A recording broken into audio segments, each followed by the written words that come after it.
Getting nasty on a Friday. It's a Fast Lane on 101 ESPN with Andrew Marsh, Carey Davis, and Jamie Rivers. I'm Anthony Stalter. The Cardinals and Cubs are all knotted up at 0 as they head into the top of the fourth. This game's on Apple TV, so I don't know how much we'll be following it outside of the ESPN updates and things like that online. Got it on my phone, Anthony. Marsh has got it on his phone, fortunately. He's multitasking. Yes, he is. Multitask like the best of them. So, again, we had 0-0 tie. Matthew Liberatore, always a focal point. Doing well. 3 innings of work, 3 Ks, no walks. Dude. No runs allowed.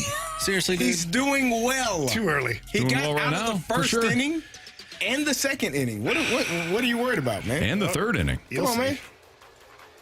That's Come on, how. dude. That's the. It's uncalled for. This is the kiss of death right there. This could be the best version of Matthew Liberatore. We have seen it. You we guys. got it for 3 innings. I'm worried about the next inning now. Now that CD said something, You I'm worried believe about in the that? next. Yeah. Why? Second time through the because if you look at his lineup. scorecard, Matthew Liberatore is listening to us right now as he's on the mound. Mm-hmm. Yeah, we're in the And pitch it's gonna- column right now. And it's gonna blow up this inning because of something I said. Yeah. I don't believe that. well, when it blows up, you'll know. It ain't my damn fault. It's his fault. No, it's your fault. Okay, man. Whatever. All man. of St. Louis should hold you accountable. They already did that. They were pissed off at me for saying we were all on one accord and not blaming Mo anymore. And I got texted, so many texts, man. It was a rough day. You don't speak for They were me. pissed off at me, man. Yeah. Well, should have stayed in your lane. I'm trying. I am right now. That's where we are. So earlier last month, actually late last month, I should say, the Cubs took 3 of 4 from our Cardinals. Yeah. That was at Busch Stadium. The pitching matchups aren't great on paper for this weekend series. We don't get to see Kyle Leahy. We don't get to see Andre Palante, 2 of the most steady pitchers that the Cardinals have in their starting rotation. So I ask you, gents, now the Cardinals have won 3 straight series, what do you think is going to be different about this series than the one we just saw? What gives you hope? The fact that, I think the hope is you've seen the starting pitching. Jamie talked about it yesterday. They are 10th in ERA in all of major leagues. Who would have thunk it, right? Despite Matthew Liberatore having some rough outings here and there. I think that gives you some confidence. I think Ryan Stanek's performance, I think Riley O'Brien's performance, I think when pitchers are performing well, you can start to believe. And I think that this team is also who they have been all year long. I know they struggled towards the end of the before the break, and then they struggled coming out of the break. But for the most part, they've been a pretty consistent team, both in the field, on the mound, and at the plate. Mm-hmm. And I think that gives you confidence to believe that they have an opportunity to do well in this series. I think the fact that the bullpen has been good of late is also a key point here. What are you shaking your head? You're doing the same thing as him now. What? I'm not supposed to mention how the bullpen's been good? They think that if you speak highly of something, then all of a sudden the baseball gods will rain down on that particular group, and then it will become poor. So it will become bad. Carey, baseball gods would be like something where you're like, it's like a superstition or like a... That's superstition. No, it's not. It's called facts. Look at the it's numbers. not. Look at the damn numbers. What numbers? Look at the numbers. When the announcer speaks, it goes poorly? Just when they play, it goes poorly. Come on, man. Not lately. The bullpen's been pretty good. I'm saying, man. Liberatore's going to give up 4 next inning, and then Stanek's coming in to give up 3. You don't Thanks know to that. you guys. I guarantee Marty, you agree with me. I guarantee you it ain't because of us. Yeah. When the announcer says, this kicker hadn't missed a field goal in 25 attempts and it shanks it right, that ain't the announcer's shut his fault. mouth. It ain't his fault. It's the law of averages, brother. Now, if that's the case, then check out the averages of the batters against this bullpen. So then what gives you guys hope then that the series is going to be different against the Cubs? They don't speak poorly about anything or good about anything. They just here for the ride. And then they can say, look at us, we're on the bandwagon, we won. And they didn't have a say either way. Mm-mm. These 2 guys, you know what I'm saying? That's the 2 guys, especially this guy, the 3-team football guy. Right. He's trying to find a team that he can ride to the championship no matter how they get there. You ride whatever you want. You're riding. I know your ass is riding. Yeah. I know you're not calling me a fair weather fan. I know you're not. Just because I like the Rams now. You see? Wow. Wow. Exhibit A. There you go. Nah, I don't like them. This guy. I couldn't like them. He's picking up a fourth team now. Yeah, one in there, each conference, in each division. Well, make sure you Two in each conference, The and law of then averages. 2 divisions in each one. Anthony, when you're watching a sporting event, is it more interesting to have a team that you like playing or just 2 teams playing? Teams that you like or don't like. Or don't like, right? Yeah. So, it'd be a shame if I turned on the television at any point in the day on a Sunday and wasn't able to watch a team I like. You know? You go If it's a 12 o'clock start, 16 4 of them, man. o'clock, or late night, a Monday night, the odds are with me that I get to enjoy a game with a team that I like. Okay. Yeah. No, that Makes sense. That makes sense. Pick half the damn league, why don't you? He's You going don't to care, at some Mike. point. He's headed that way, man. might. I think he's going to be a Rams fan when they win it all. He's going to be excited for them. See, I told you guys in, My Rams, he's in going to August. say. Remember when I said that? Yeah. Oh, boy. Marsh? Anthony, what gives me hope, the last time the Cardinals played the Cubs, they went into that series losing every single series that they played out of the All-Star break. I felt as if their confidence was a little low. That is not the case against this team. Now, the Cardinals have not picked up a hit yet today. Neither have the Cardinals. Neither have the Cardinals. That's what I just said. Yeah.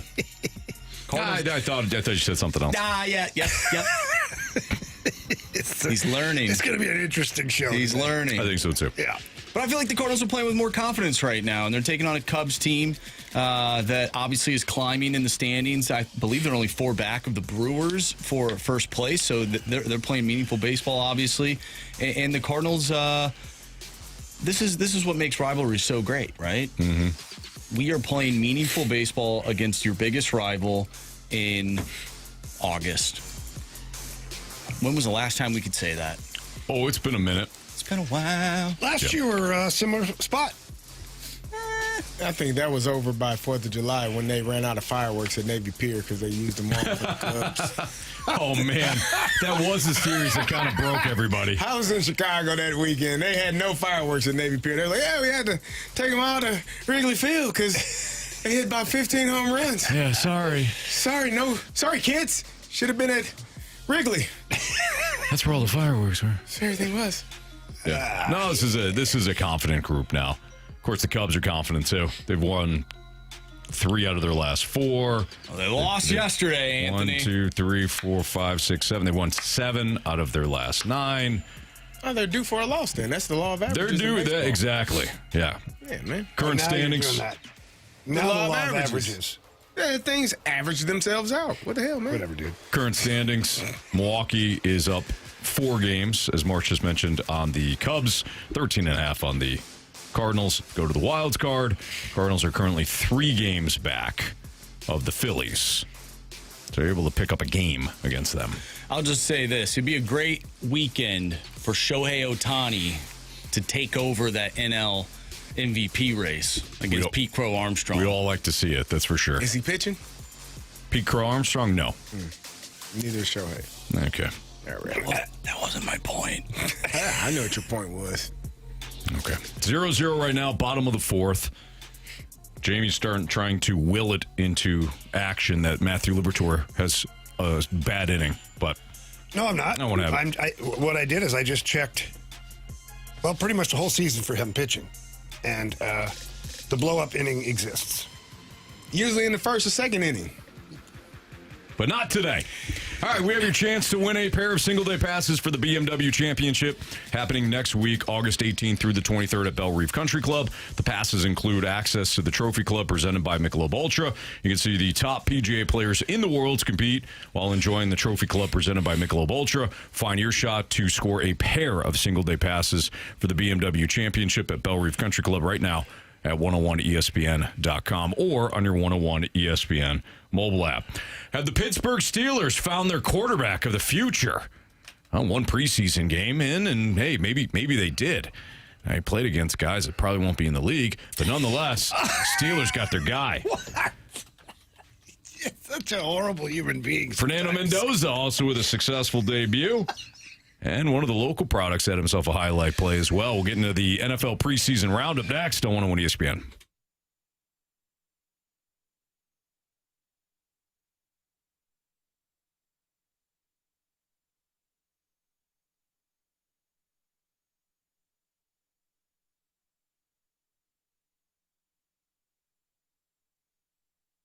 Selling your home is stressful, and if you haven't sold your home in a really long time, things have changed. The market has changed. The way you sell a home has changed. There's lots of things that you need to know, which is exactly why you need to call Gloria Liu with your home sold guaranteed realty. Gloria has been helping thousands of families over the 23 years here in the St. Louis area.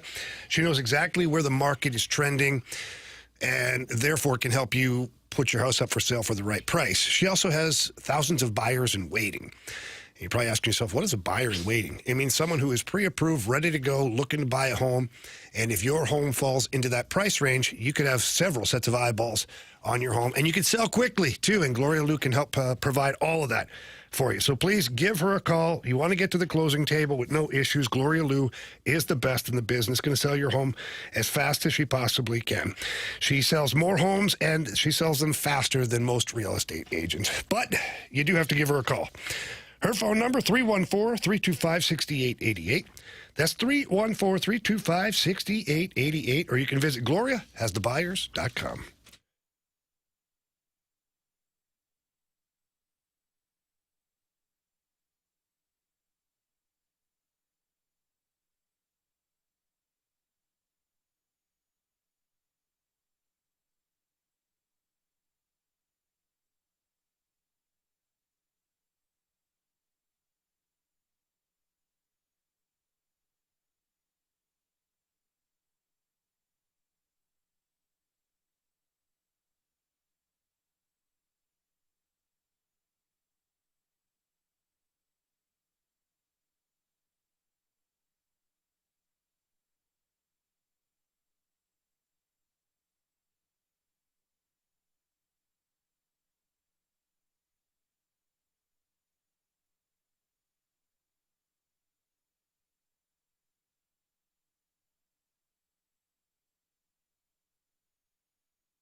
Fast Lane on 101 ESPN. So a couple of preseason notes from last night. You want to start off with the Pittsburgh Steelers? Here we go. How about Drew Aller's performance last night? The former Penn State Nittany Lion quarterback who had a tumultuous last season in Happy Valley because of the injury situation. But Drew Aller completed 10 of 13 passes for 153 yards and 2 touchdowns in last night's preseason opener against the Packers. He also added 2 rushes for 2 yards and a 3rd score. 3rd round pick. He's battling Mason Rudolph and Will Howard for a backup spot behind Aaron Rodgers. But not a bad debut by Drew Aller. Did you see anything out of your future quarterback there, Kerry? Well, getting the ball out of your hand quickly. I think, he had 153 yards passing. I think one of those passes was about a 70-yard, 80-yard completion, a 10-yard dig route in the Caden Wetchen from Iowa ran it about 75 yards after that. But other than that, that's getting the ball out of your hands, making good decisions. The touchdown he scored on the run was a zone read where he read it correctly and was able to punch it in from the 2 or 3 yard line. I think it's important. Like, we need to know, you need to know, you understand that this is more than likely Aaron Rodgers' last season playing football. And the Steelers have kind of been in this position for 5 years now, since Ben, really 6 years, 6 or 7 years, since Ben dealt with his injury, came back, and then retired. You've been dealing with trying to figure out who is the quarterback to succeed Ben Roethlisberger since that point. So hopefully they got a lot of guys on the roster. Mason Rudolph, you talked about him. You talked about Will Howard, who was drafted last year in the 6th round, and they drafted Drew Aller this season in the 3rd round. You got some guys that could potentially be ready to take over that role once Aaron Rodgers steps away. So yes, I'm excited about it. And you get him with Mike McCarthy right out of the gates, and you see what happens. Do you think Drew Aller makes the practice squad? Do you think he makes his third? I think he's going to have to be on the team, because if he goes to practice squad, that means he has to go exposed. through waivers, and any team can try to pick him up. So I think he will be on the actual roster. Maybe Will Howard. It's really, in my opinion, a battle between Will Howard and Mason Rudolph for that third quarterbacking spot. Now, I know the 314 is most likely a Steelers fan. At the end of the text, it says go Steelers. But the 314 says Aller looked like the number 1 pick. Mendoza looked like a 3rd rounder. Is that a biased take? Oh, yeah. I don't know. How did Mendoza look like a third rounder? I mean, right out of the gates, he threw an out pass that was right on the numbers, and it's a timing route. And as soon as you hit your back foot, you got to throw accurately, and you've got to make sure that ball is toward the sidelines and not up the field, or else it's going to be a pick six every time in the NFL. I didn't think that Mendoza looked bad at all. I thought Kirk Cousins, who did throw a touchdown pass, I thought Kirk Cousins looked the same that he has over the last 2 years, where that ball is just popping out of his hands with little velocity. Oh, like pop. Like he's throwing a dart. Does he have to throw it just a little bit higher because he doesn't have as much velocity on it? I don't think so, Jamie. You know what I mean? Yeah. Like when you can't make a throw directly because you don't have enough arm strength. Yes, so you throw it as high as possible. Put a little angle on it. Right. Yeah. Yeah. No? Typically, that's not good. You don't like that? Mm-mm. No? No. You don't like that? You don't like that? I thought Mendoza was fine last night. What about you? I didn't get to see him, but I did not get to watch the entire game and what he was capable of doing. But I think there's only so much that you can gain from the first opportunity as an NFL player. Mm-hmm. I'm watching some of the highlights now. First throw, he looked like he was a little bit unsure, uncertain, but he did throw it away. So, to me, making good decisions, getting the ball out of your hand, not taking unnecessary hits, those are the things that are going to be most important for a young quarterback. Understanding the route concepts versus the defense that you're facing. If you can get the ball out of your hand and not take a lot of hits, you're good to go. CBC products. Jeremiah Love had himself a couple of big plays. He looked good. Like he looked like he did at Notre Dame, which it's not surprising. But he's a big back.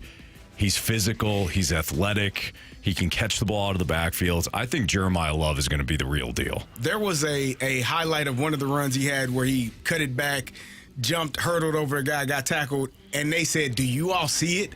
And I rewound. I looked at it like 3 or 4 times. I'm like, oh, my God, he does. Like, the way that he was running, he looks like a specific running back. Walter Payton? No. Current or former? Retired and going into the Hall of Fame here shortly.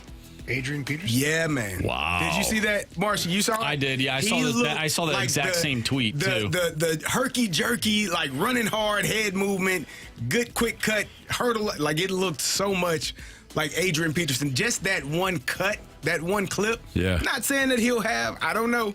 But I saw that, and I was like, oh, that is very interesting. Adrian Peterson is like one of the best upright running backs in NFL history. Yes. Like the way that he can get upright. Now he can lower the boom too, but a lot of the shiftier running backs or more athletic running backs, they will stay kind of lower to the ground. Yeah. But AP would run high and have no issues. And run hard. Yep. Marsh, did you have another thing to add? We just got a text from Tim's offshore bookie. Guys, it's week 1 of the preseason. we can't take anything away from any of these games. It'd be like saying, oh, I saw Jordan Walker in spring training, and he must be terrible.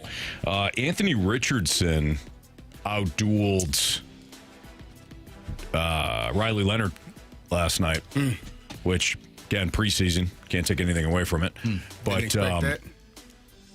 the fact that Anthony Richardson had such a horrible preseason last year, and then of course he got hurt because he was lifting weights, and I think The band popped him in his eye. Yeah, the band popped up in his eye. I've seen Jamie orbital. I've seen Jamie deal with that as well. Yeah, but he kept going. He did. He just shifted his weight and just kept going. But Anthony Richardson did complete 11 of 14 passes for 145 yards and interception last night against the Patriots, adding another 6 carries for 53 yards and a touchdown. He's kind of an interesting player. He's so raw, and he's always been raw because he didn't have a lot of time at Florida. He was selected high based on his pure athletic talents and his traits. I wonder what the Colts wind up doing with this guy. And if some team just doesn't take a flyer on him because he's not going to cost a lot. You think they're going to end up trying to trade him? I don't know if they try to trade him this year or if they just, wait another year. But at some point, just like Trey Lance bounced around for a while, and that didn't work out, but he bounced around because of his athletic traits. I think Anthony Richardson's going to get a shot somewhere outside of Indy. I just don't know who it's going to be with. I don't know. I think that the talent, you saw the one thing that made people not feel good about Anthony Richardson when he took himself out of the game. Like when you, as a quarterback, tap your helmet and say, I need a blow. No, sir, you don't. No. you don't get a blow. You got to stay in there and push your way through it. Fight your way through the fatigue.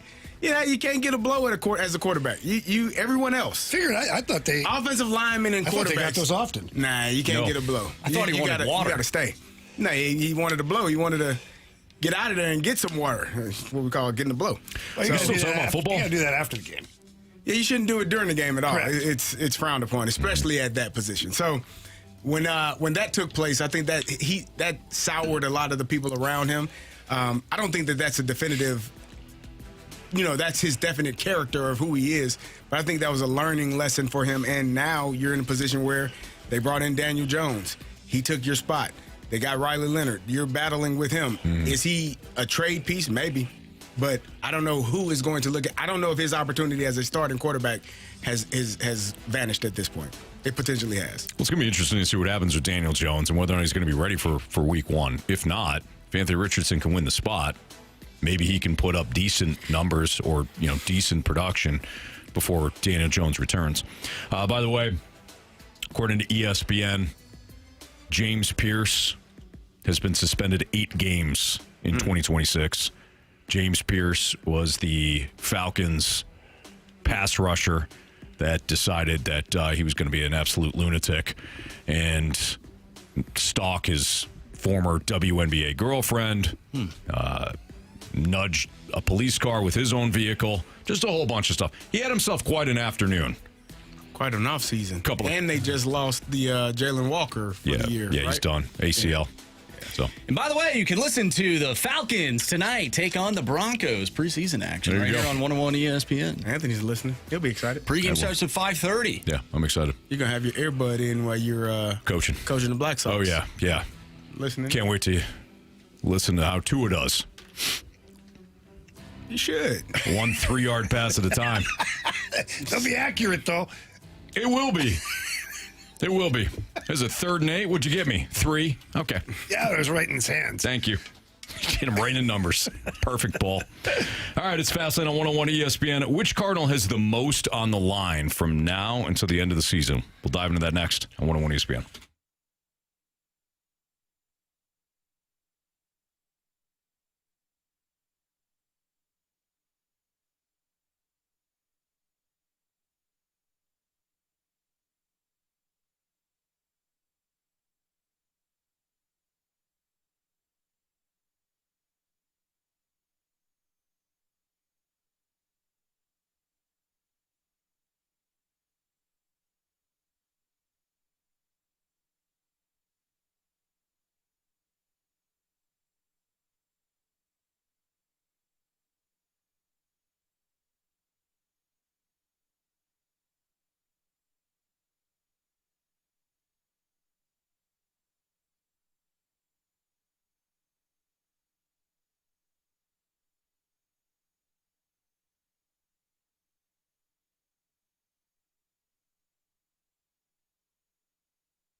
101 ESPN Sports Center. I'm Andrew Marsh. It's time for a Sports Center update brought to you by Saliga Heating and Cooling. The Cardinals and Cubs tied at 0 in the bottom of the 5th inning. We'll keep you updated on that one throughout the remainder of the show. But coming up next, which Cardinal has the most on the line as we roll into the back half of the season? I'm Andrew Marsh, and the Sports Center update is brought to you by Saliga Heating and Cooling, a Daikin heating and air conditioning dealer.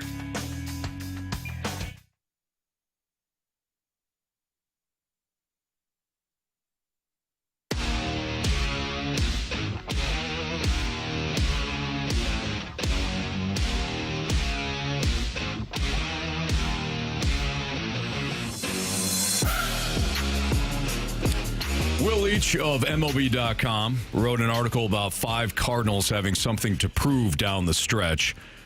It's a great article. Highly recommend everybody reads it. I'm going to change the wording a little bit, though. Instead of saying, who are the players that have the most to prove, who are the players that have the most on the line from now until the end of the season? If you guys were to answer that question, say the number one player that has the most on the line from now until the end of the year, who are you taking? I'm probably taking Matthew Liberatore. Yeah, that's a good one. Like, I think he's one of the pieces that you are not solidified on in terms of what his role is. Will he have a role? Is it in the bullpen? Is it a starter? I think they had high aspirations and high hopes for him coming into this season. And right now, there are probably just as many questions as there were to start the season as there are now. Mm-hmm. So he would be the one that I would say he needs to answer that question. Let me ask you this, because I don't disagree with the Liberatore point. What changes your mind on Liberatore? Because we saw back half of last year, and it's looked like, for the most part, what we've seen so far through the season now. And I can't remember how many starts he has. What changes your opinion of Liberatore? Like, does he have to basically deal every start from here on out? No, because that's unfair expectations, because players are going to have good days and bad days. But he's had a lot of those. Well, he's had them sometimes in the same day. Right. Which is, kind of why I would say you ride it out here for the season, and you hope he can be consistently good, not perfect, but if he's consistently good, there's absolutely no harm in just riding it out through spring training again. Put together a strong offseason for the kid again, come to spring training, and even if you fill your rotation with 5 guys and he's a 6th and there's a 7th guy, imagine that, having depth. Right. You can move him to the bullpen. If you're not confident, again, by the start of next season, he can come out of the bullpen and be effective. Mm-hmm. So you have a spot for him. Because if you went to the trade market with him, what are you getting? What? A couple of low-end prospects, maybe a low-end prospect that will never see the light of day at Busch Stadium? Why not keep a guy in-house that you know what he is? You traded something substantial for him. Right. But that's long gone now, so who cares? Yeah. But if you have a player that can be valuable to your team in some capacity, you got to keep him. Mm-hmm. So for me, it's just got to be consistently good. Like so far today, he's pitching an excellent game. Yeah, he's through 5 innings. We'll see what happens, Carey. Through 5 innings, this is the version you want. And if you get this version more than the blow-up version, then you feel like, okay, maybe we're going in the right direction. Mm-hmm. Maybe you are, maybe you aren't. But for me, you got to stick it out. What's been impressive today about Matthew Liberatore, 0 walks, 6 strikeouts, 0 walks. So he's not putting pressure on himself. Only the 1 hit. It was kind of like a little bloop to the right side of the field.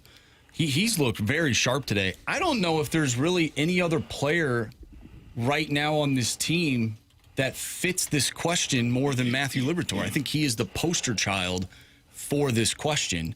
And I don't know if there's any other player that even falls in line with this. Do you think so? Maybe not on the same level as Matthew Liberatore, but the other name that really popped out to me was Báez Jordan. I could see that. He's got to play, though. He does. And he's not even playing today. You have an obvious need at third base. So I think this is kind of where things get interesting. Jordan wasn't necessarily supposed to become the answer at third base, especially not this quickly. It was supposed to be Gorman. But Gorman struggled so much, and Jordan kept hitting in the minors, and all the guy's done is hit in the minors. You brought him up, and he's kind of making the Cardinals think about, all right, well, what do we have here? His overall numbers aren't great. He's got a 279 on base, 651 OPS. He's got 1 homer in 147 plate appearances. So it's not exactly screaming future everyday third baseman. But then when you look a little bit deeper, his defense has been considerably better than expected. He hit 400 over his first 7 games of August. And Chaim Bloom clearly likes him because he acquired him from Boston. So I think that kind of matters when you're factoring this in here. Bloom acquired him from the Red Sox. And I believe he drafted him too when he was the president of baseball operations for the Red Sox. And I think he's seen this player. It's not Gorman. He's got no emotional attachment to Nolan Gorman. Yeah. So I do think that Blaze Jordan has something on the line throughout the rest of the season too. I'd go one more too. I think Nathan Church, I think he's got a lot on the line because his bat has been ice cold at times. He's a great center fielder, but so is Victor Scott. If you're going to have another center fielder who's got ice cold bat, I mean, it's a coin flip then. Who do you like more? Now, Church, he has been picking it up here recently, but I don't think by any means he's like for sure your center fielder next year. Yeah. Like, if you can find someone who can run into the ball just a little more consistently that's about the same defensively, you're going to do it. So I don't think his spot is solidified either. Like, he can't just ink his name on the roster next year. Right. I do think he's got better overall traits than Victor Scott, especially the arm strength. Loosely use that. But to your point, if somebody else is pushing at some point. Or if there's somebody that becomes available. Right. That you like that's not going to cost you a whole bunch. I think that's fair. Because right now you don't have a left fielder either. Mm-hmm. So you got work to do in your outfield. The only guy that's really a pillar out there is Jordan Walker at this point. Right. So the other name that was on the list that you sent out was Jimmy Crooks. Mm-hmm. Like, I think that's he was supposed to be the offensive catcher.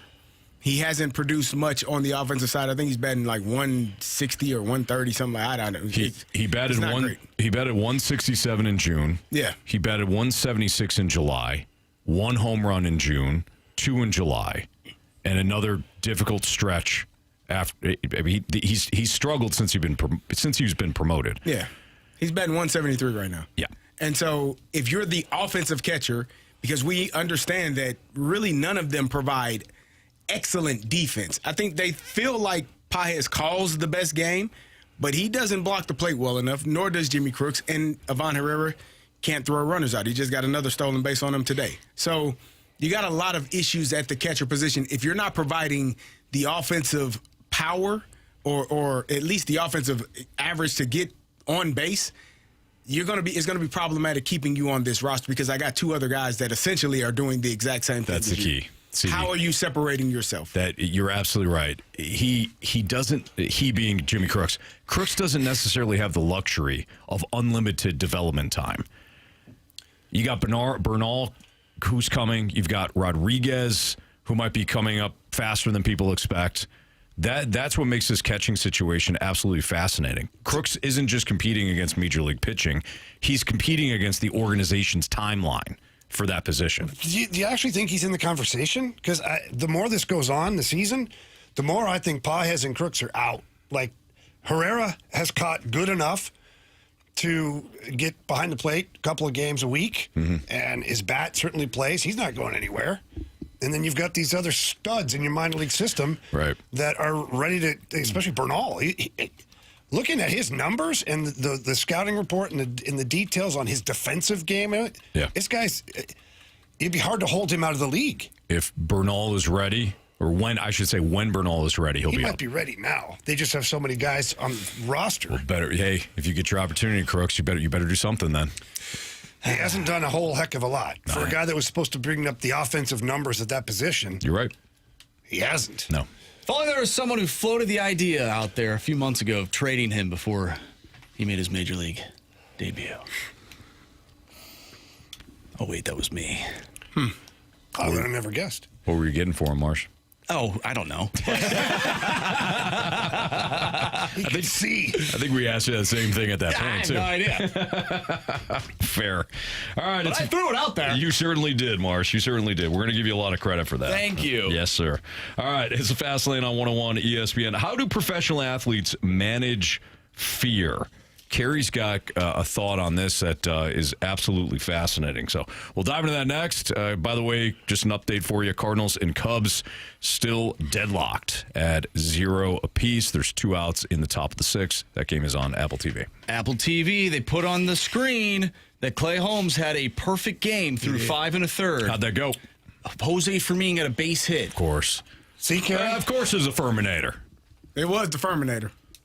Proud of him. That's why he Didn't plays they every day. extend the Ferminator? What does that look like? 5-year deal? 5-year deal, 150 probably. Oh, my gosh. No, I don't think it'd be that high. It was seriously 5-year deal. What do you think we'd pay him? $8 million a year?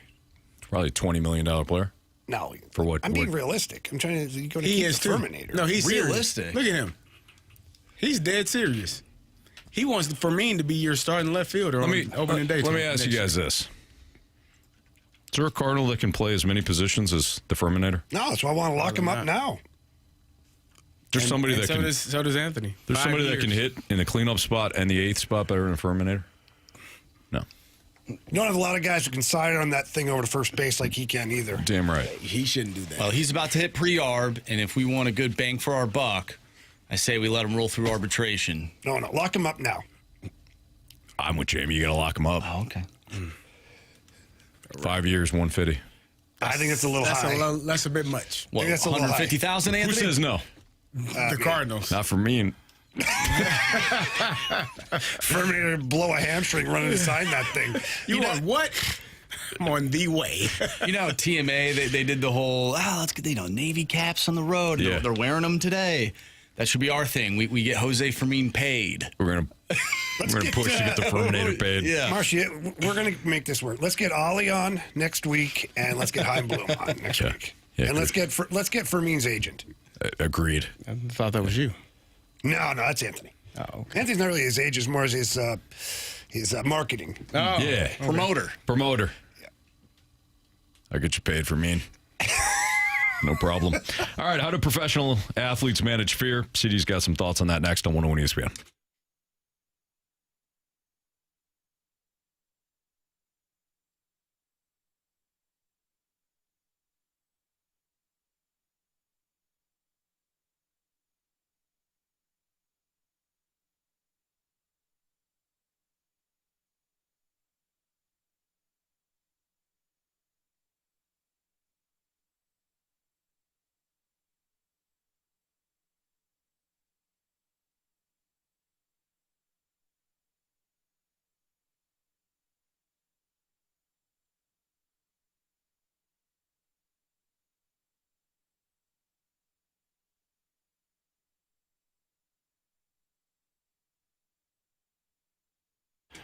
If you're planning a kitchen upgrade, but you're stressed out about choosing wrong colors, cabinets, countertops, well, don't do that. Don't get stressed out. Go see my friends over at E&B Granite. They are your complete source for premium stone countertops. You go in there, you get the granite, the quartz, marble. They've got designer cabinets, and those cabinets, too, they range in price for whatever your budget is. And I can tell you this, that you get a lot of bang for your buck over there at E&B Granite. They got great stuff, great flooring, too. And there's lots of different styles and colors and all that stuff. They really are fantastic at what they do. They have on-site experts, so the in-house design staff is awesome. If you really don't know what your vision is for your kitchen or your bathroom or any of the outdoor spaces, they'll help you. They'll help design it with you. They'll walk you through it, and they'll give you options to choose from. They really are fantastic. And, of course, the staff that get out there, the technicians, are awesome at the installation. They do a fantastic job. I was so pleased with my kitchen following my E&B Granite remodel. Go visit them at 6135 Manchester Avenue in St. Louis. Or you can give them a call, book an appointment, or get a free quote at 314-645-9300. That's 314-645-9300, or you can always visit enbgranite.com.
It's Fastline on 101 ESPN. Bottom of the sixth right now. Cardinals and Cubs knotted up at 0 apiece. It's been a pitcher's duel between Clay Holmes and Matthew Liberatore. Oh my I told him what was going to happen.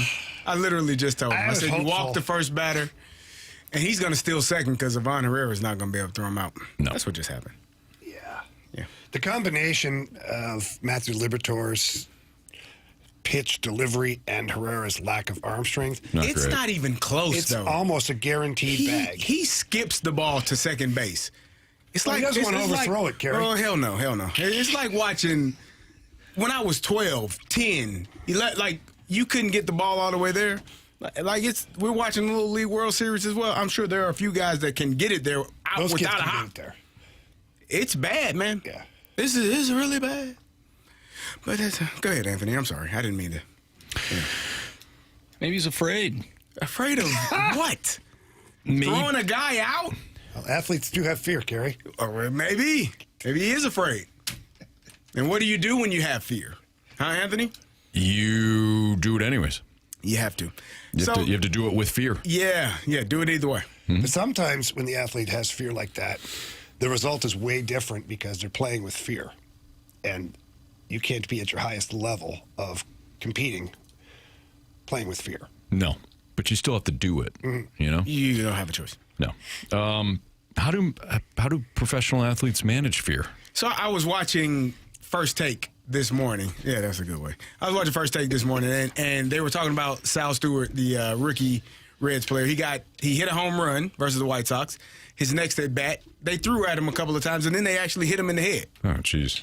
So he bench is cleared, nothing happens. It's baseball. They don't do anything. That's not true. I watched the Angels Braves game the other night, and there were some punches thrown in that The one. pitcher had the ball in his hand, and he was trying to hit the batter in the head with the Yeah, ball. you don't want to break your hand, so that's probably the best If way. he punches holding that ball, he's going to break his finger. That's why you hit him with the ball. But yeah, so they were asking, like, when you're a player like that, Sal Stewart, how do you get back into the box and not have fear or worry about that? And then they kind of transitioned into other sports, right? As a football player, knowing that they had Steve Smith and they were showing him next to Chris Canty. Chris Canty's like 6'5", 6'6". Steve Smith might be 5'9". Like a large human being versus a smaller human being. What is it about an athlete that requires you to not have that fear to face bigger players, to face fastballs that might be thrown at your head, to face a 100-mile-an-hour slap shot? What is it about an athlete that makes them want to stand in there and not be worried about the consequences? And Jamie and I were talking about it in the office, and one of the things we both came up with, you got to be a little crazy. Like, you could start there. Like, because there is a level of, oh, crap, this is going to hurt. Or, oh, crap, this could really hurt. But I think more so than the fear of being hit by a puck or taking on a linebacker in the A-gap, that fear does not outweigh the fear of letting your teammates down. Like, I think that's what the ultimate thing is as a young athlete, as a professional athlete, and everything in between. I never wanted my teammate to look at me and say, damn, that's what you're bringing today? Like, that feeling felt worse than any pain I could feel from blocking someone or having my arm hanging because it's in pain, or that feeling of letting my teammate down worried me more than the fear of what this pain that I'm going to have to endure is. Sure. Yeah. I agree with that. And right or wrong or indifferent, the way my dad raised my brother and I was strategic. He wanted to create very competitive kids. And in the way he approached it and did it, he did. And so for my brother and I, it wasn't like there was physical fear. It just, you wanted to outcompete whoever. Like, my dad broke it down to, like, every shift that you play in hockey, you're winning or losing that shift. You're winning or losing. And if there's a guy who went up for a slap shot, you're making a decision at that point. You're either winning that shift by blocking the shot, or you're not by getting out of the way. Everything you want to win every battle that you have throughout the game. If you do that, your game's going to be better than it should be on a regular basis. And so, for me as a kid, once I experienced the pain and knew I could take it, I didn't care anymore. You get a puck in the face. Like, I'd never had a slap shot in the face before. All of a sudden, bam! You get one. You go, okay, it's not great. I need about 8 stitches. My nose is on the side of my face. Right. But I'm here. Like, Still living. I'm going to play again tonight. Still breathing. Still breathing. So, for me, once you experience the pain and you know you can get through it, and you're willing to outcompete whatever it is that's in front of you, whether it's a block or, if you're trying to run footballs as a running back, trying to find a spot, like whatever it is that you can win those battles, then you're willing to put yourself in harm's way on a regular basis. Yeah, there's really no way around it. There's only through it. It's not like you can get yourself out of physical contact in hockey, But you can in tell, football. Though. Like, you can tell those guys. Like, Carey and I, we laugh at They don't last. the guys who make business decisions. Yeah. Like, I remember watching guys in junior, defense would be afraid to go back and get the puck, and he'd short arm it.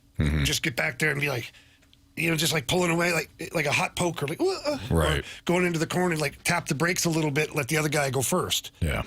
Well, you see that stuff. Like, you can. And I used to tell people all the time, but halfway through the first period, the guys I was playing against, I knew if I was winning that battle that night or not by just looking into their eyes. Like, when they won't make eye contact with you, when there's a scrum, they look away or they kind of giggle. Yeah, those are all defense mechanisms. That means you don't want to engage at this point, which means I'm going from 0 to 100 now on your ass. Yeah. Because I know I've got you. And your best bet is to engage in that because, like Jamie just said, if you're not that type of player and you are the look away, you're giving a clear indication of, oh, now I can attack you. Mm-hmm. It's literally like I tell my son all the time in football, you're either the hammer or the nail. Like there's really no in between. You're either hitting or being hit. And just because you play offense doesn't mean you have to be hit. Like you can actually be the one that is the hammer in that situation. So it's part of the mindset, the physicality that comes with it, but also understanding that you just don't want to let your teammates down. Like you have to go through it, and it's only temporary. Most of the pain is temporary, like getting hit in the face with a slap shot. It hurts like hell, but it's temporary pain, and then you get back up and you keep playing. Like it's just the love that you have for the game and how much you are willing to endure to play your game. Mm-hmm. Yeah. Oh, boy. Yeah. Seiya Suzuki just homered off of Soriano. But it wasn't Liberatore. No. The guys on base were Liberatore's fault. Two of them were.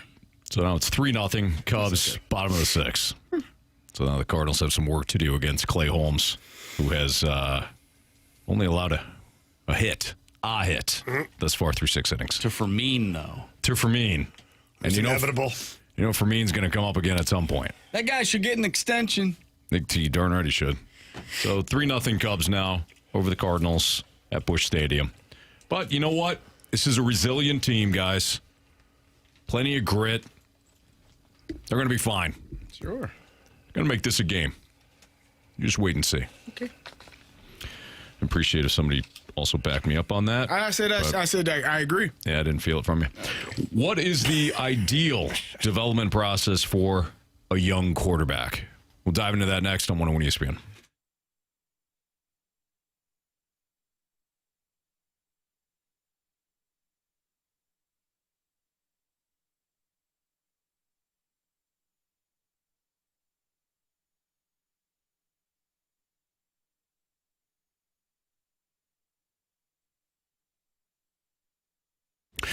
Sometimes I think we get so used to our homes that we stop noticing the things don't really work. And I'm sure you know what I mean. If you've been a homeowner and you just kind of overlook things constantly, maybe there's an entryway where every door, everybody drops their shoes, their backpacks, their jackets, the closet that's always a mess, the laundry room where you can never find what you need. Or maybe there's a corner, a hallway, or someplace under the stairs that's basically doing nothing. This is where my friends at Mosby Building Arts come into play, because you don't have to just live with it. You can maximize that space.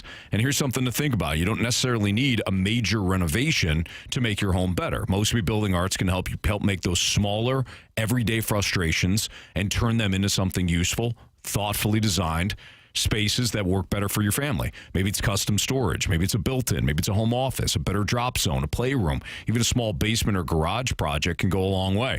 And because Mosby Building Arts designs around how your family actually uses that space, the goal isn't just to make it look better, it's to make it work better, more efficiently. That's why we call Mosby Building Arts when we have projects, big or small, that come up in our household. I love working with Mosby. I love the fact that you get your own team of designers, of plumbers, electricians, flooring people. They all work under Mosby. They don't subcontract out. So you got project delays and all that, not with Mosby Building Arts. So take a walk through your house. Ask yourself, what's the one thing I'm tired of putting up with?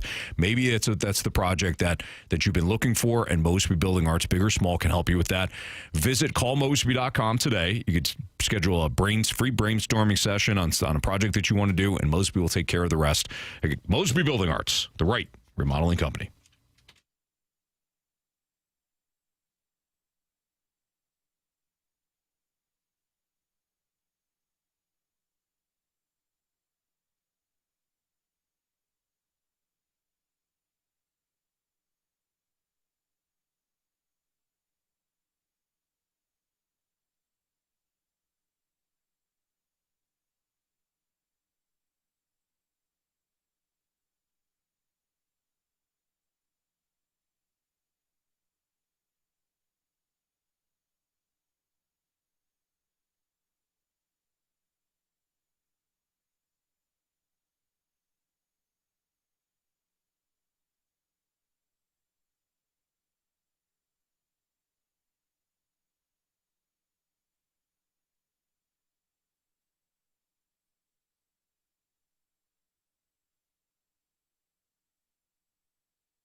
3:03.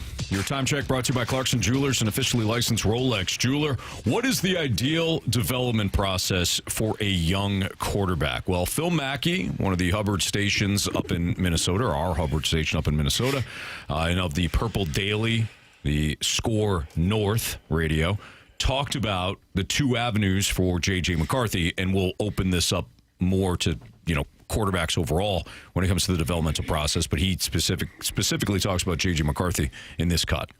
To me, there's two main avenues here, and you guys check me if you think I'm wrong here. Avenue one is he sticks around as the QB2 for the Vikings, which would open up two different paths down that avenue. One within that would be he sits all year, Kyler Murray's healthy, plays all year, and JJ just is the backup quarterback or one of the two backup quarterbacks. He develops.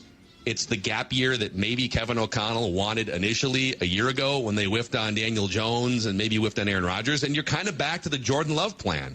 It's a stop and start, but he slow cooks as the backup quarterback. And then you see where he's under contract again in 2027. I think that's on the table. There's also Kyler Murray, who's only completed one season in the last 5 or 6 years, could either get hurt or struggle in the system. And now, wow, look at this. There's J.J. McCarthy again getting maybe his last shot as Viking starting quarterback in week 6 or something like that. So the first main avenue is, despite all the noise and all the hubbub, he just quietly slots in, puts his head down, and there's opportunities maybe in the future.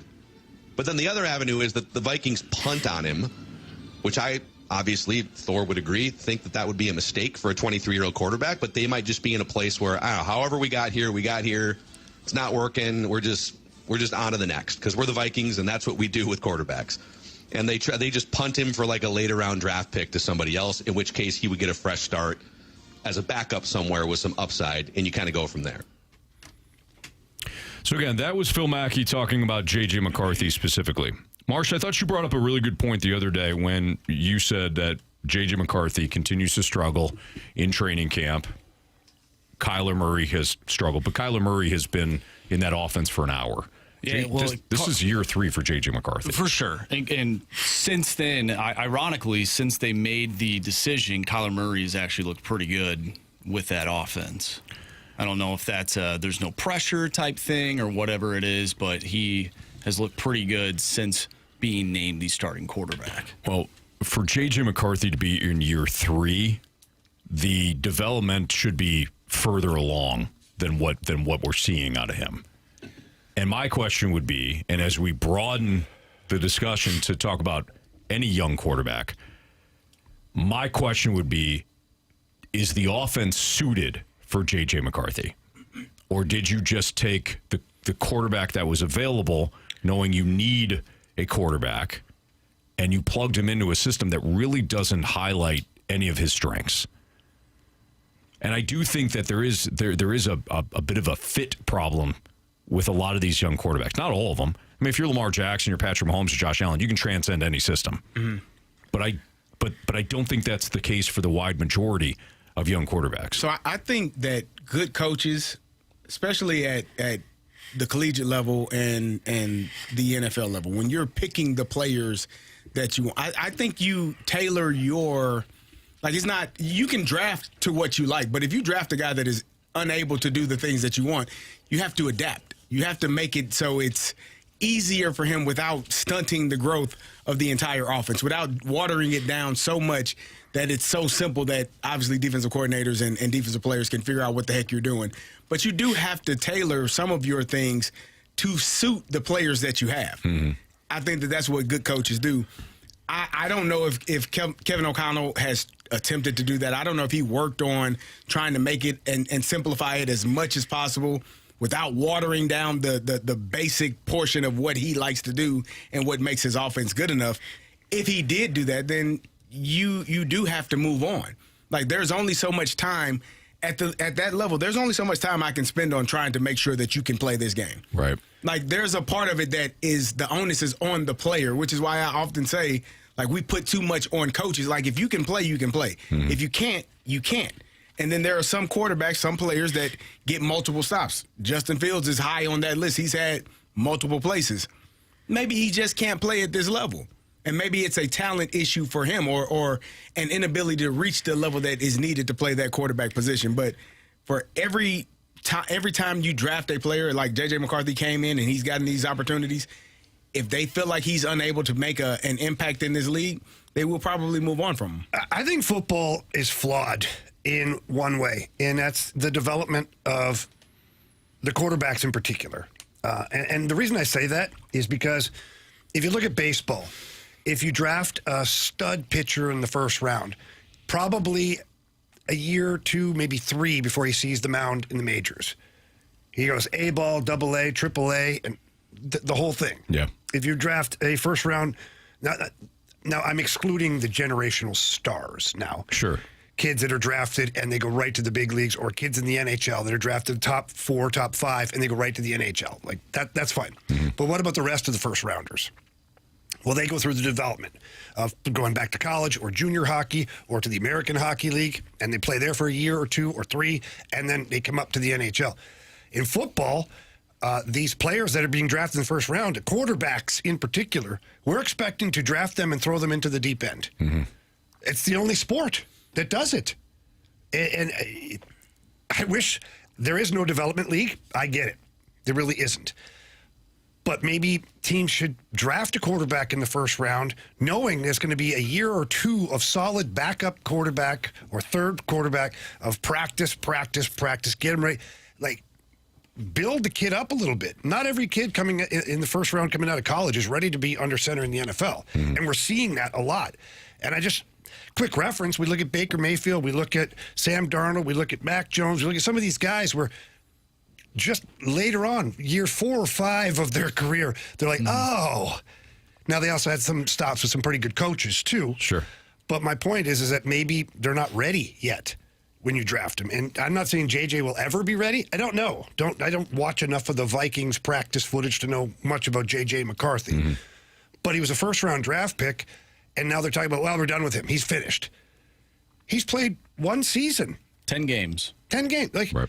Maybe you know what they think he is, maybe you don't, but I don't know. I just think that's the one area for me that the NFL, just by design, they fail at developing some of the young quarterbacks because they don't have the development league. Well, and to your point about the marrying the quarterback to the coach, what is one thing, and we'll talk about J.J. McCarthy in this instance because we played the audio and whatnot.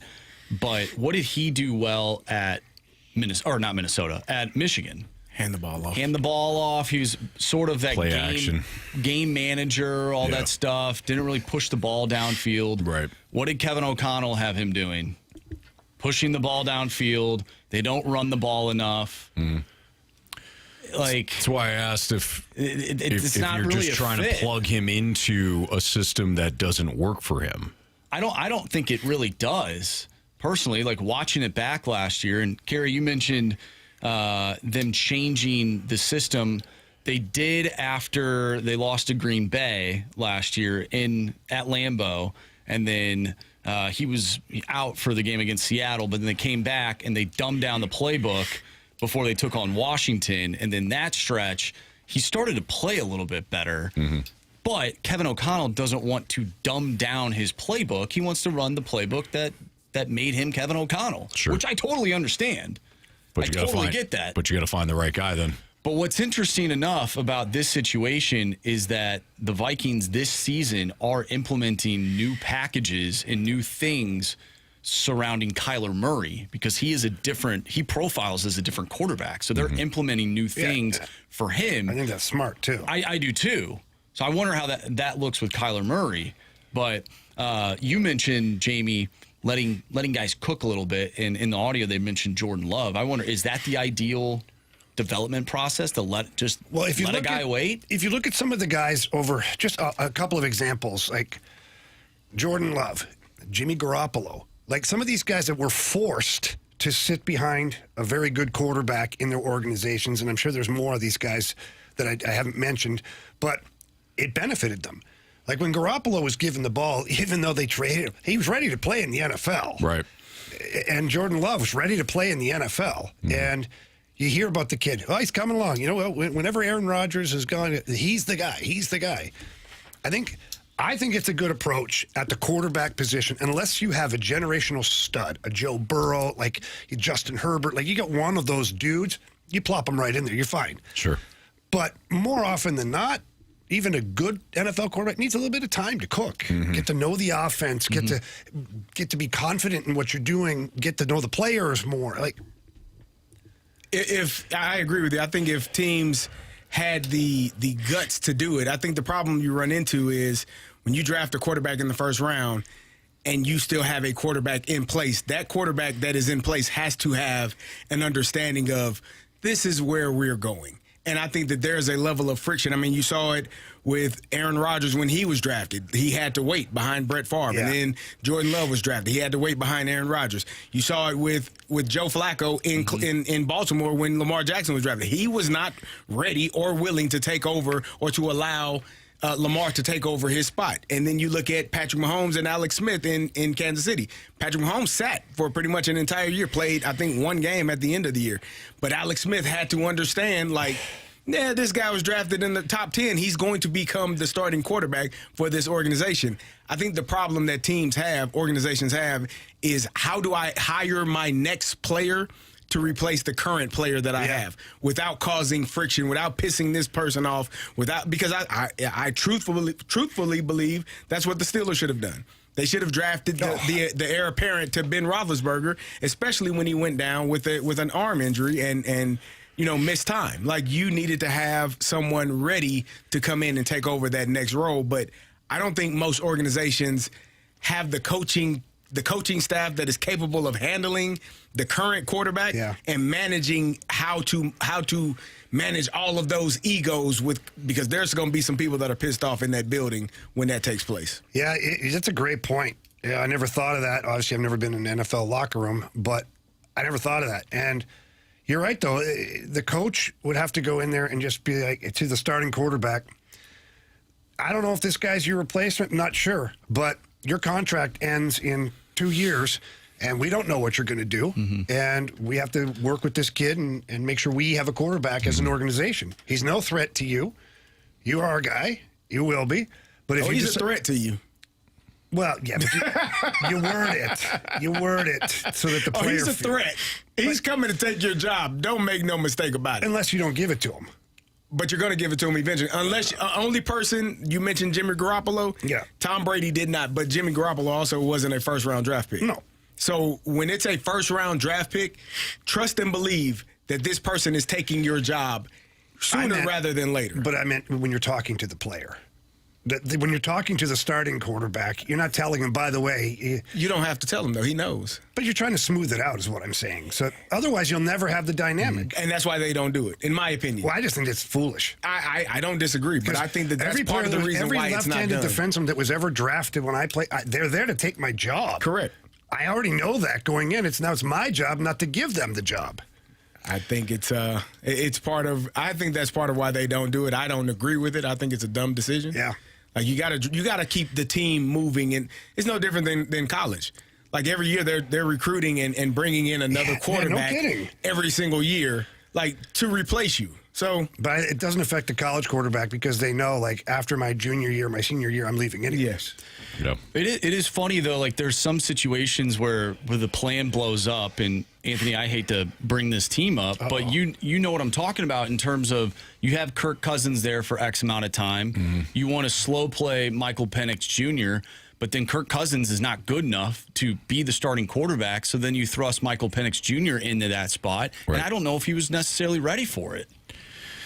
I think he probably would have been ready for it coming out of college, given all the experience he had, which is why I thought that the mistake that they made was not signing Kirk Cousins, but not drafting Michael Penix when they signed Cousins. They shouldn't have signed Cousins. Yeah. That I thought was always the bigger mistake. You're going to be seventh. You knew you were going to have an opportunity to take Penix or Bo Nix or J.J. McCarthy. You could have just signed a veteran quarterback for a minimum and then just let Michael Penix go that first year. Now, maybe he still gets hurt, but I think that was the bigger mistake. But they got so used to taking, Marcus Mariota and Desmond Ridder, and they wanted more security. So they figured, all right, well, Cousins will mentor him for 2 years. And they didn't see Cousins' play deteriorating because he didn't tell him he had a shoulder injury. And then Penix was forced to play, and he looked pretty good. And then, I don't know, just been a mess. Absolute mess. Got our QB now, though. The water boy just sent a picture. I'm trying to verify this. Jim Bowden. It says, breaking news. Outfield prospect Joshua Báez has been called up to the major leagues by the St. Louis Cardinals. Okay. Well, what does that mean? We'll dive into it here. Again, looking to confirm all of this, but Jim Bowden reported. Bobby's brother? That's got to be real. Cardinals finally promote top outfield power prospect, and this is the Jim Bowden that you all know and love so much. Yeah. Yeah. All right, well, we'll look to verify that. My problem? Yeah. I got too many. You just talk with an attitude. I don't get it. Hey. I don't get it. Did you see that? Yeah. I don't think it's. Yeah. Okay, I left that for you, too, buddy. We'll look to verify that. And we'll dive into it next on 101 ESPN.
pitch, off speed, bang out to left field. If it's high enough, it's out of here, and it is.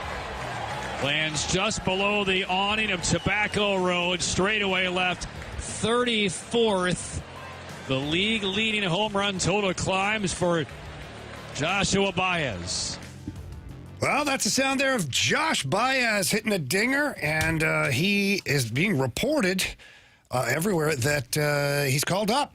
Now, we haven't seen the Cardinals officially announce it yet. Probably, in my opinion, boys, because someone's going down, and they're still playing the game right now.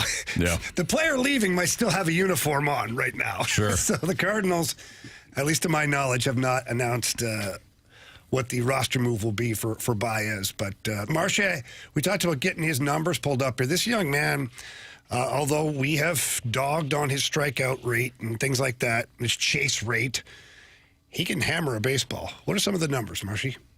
So he's got 34 ding-dong Johnsons in Memphis this season, 90 ribbies. He's taken 21 bags. He's been caught 3 times, but his batting average, 256, OBP of 328, slug of 573, and an OPS of 901 in 2026. This has been the player that Cardinals fans have wanted to see, and you have a clear spot for him. It was just going to be the matter of, okay, what do you tolerate the strikeout rate? Can he cut it down? Can you work with him here and improve what he's looking at or what he's chasing? Right. Because we know that, sometimes when you're with the big league club, they can help you on the fly. Or sometimes they can't.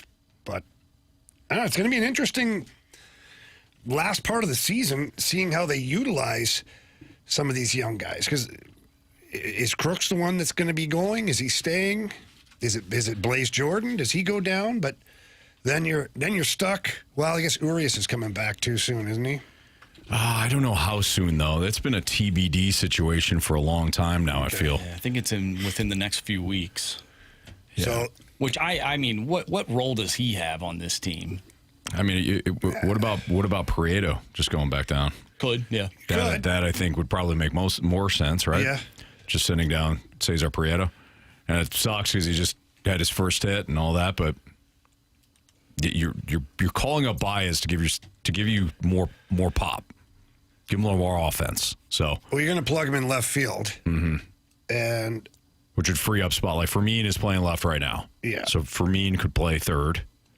Or Blaze Jordan. Or Blaze Jordan. Too. Mm-hmm. Where is he batting in the lineup? Báez? 5th. Probably 5th. He does profile as a prototypical fifth hitter. There we go. But I don't know if you're going to put him in the top 5 spots. I would. Right Say away. hell with it. Yeah. Why not? Like, sometimes, and this is just my opinion, sometimes when, and I can speak from experience, when the coach puts you in a certain situation to protect you, sometimes you start to doubt you. And whereas if a coach just says, screw it, yeah, you're a 5-hole hitter, get in there. Yep. You don't think about it. You don't think, well, man, I really should. I don't know if I can hit here. Right. I probably should have started me like 7th or 8th. You know? You're not you doing don't think that. you don't think you step in like, well, yeah, I belong here. No. Right. Hell no, I'm not thinking I'm batting 7th. No, but sometimes when they call guys up, they baby them a little bit. Right. No, I just think the idea. Just hope he plays. Oh, he'll play. Yeah. You wouldn't call him up to sit him. I mean, Why would you even do that? we've seen guys be called up and then they're like platoon players. Not this version of the Cardinals. Well, Jamie? What he said. There's no way. There's no way. Why the hell would you call him up and sit him? Has Jimmy Crooks played a lot? Well, yeah, Jimmy Crooks did played. when he first got here. Jimmy Crooks ain't hitting that many ding-dongs. Is Jimmy Crooks playing? You called him up. He's a young player. He's playing more than Báez is. Just saying. Much. In fact, Crooks he's played every time there's a righty on the bump. He's playing. Okay. Listen, guys. I'm just throwing it out there. Sorry. He doesn't You like. He should. doesn't like the I Cardinals. apologize. He's not. He You doesn't know, like what's the your Cardinals. problem right now just with told this? you. As soon as I said it, We're apologize. having a catch with Anthony right now. He's throwing it over our head. We got to keep go. We got to go and chase the ball down. yeah, I never liked that line, having a catch. Anyways, it's having a catch. It's playing catch. And apparently, I read something not too long ago. Apparently, Kevin Costner hated it too. Oh, really? He hated it. Told the director, he's like, as I'm saying this, I'm having to think about saying, hey, Right. let's have a catch. Let's play catch. He's like, I grew up saying, let's go play catch. Hey, Dad, you want to play catch? Right.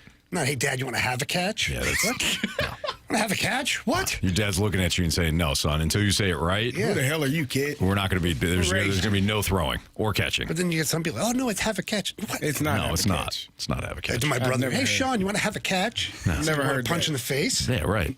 Yeah, you got to play catch. Violent. Anyways, Marsh, did you have a thought there? I was just going to say the idea of having Báez protect Walker. Maybe Walker will see some better pitches. Who knows? That's a good thought. In theory. You know, because you don't want- What's wrong with you? I just said it's a good Did you hear thought. the way he said I that? just said it was a good thought. That was tone. it. It was the tone. Okay, A guys. total Báez has only played in 2 games Diamondback in tone. August. Don't look at me like that. You did It's a it. good thought, Marsh. Like, what Oh, am that's I even supposed to? What am I worse supposed now. to say? Now that's condescending.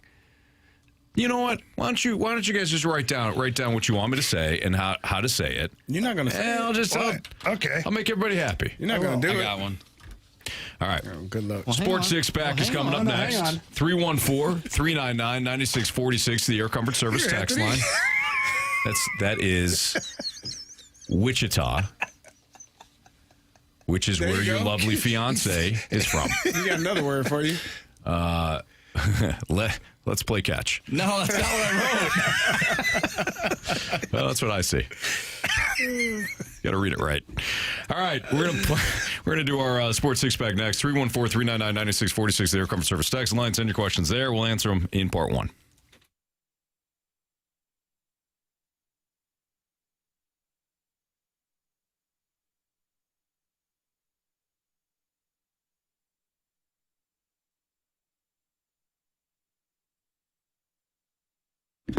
My good buddy Derek Stevens, owner of Circus Sports, he and his staff absolutely love creating great promotions for their betting app. So right now, the best promotion that they've got going on is they are celebrating America turning 250 years old.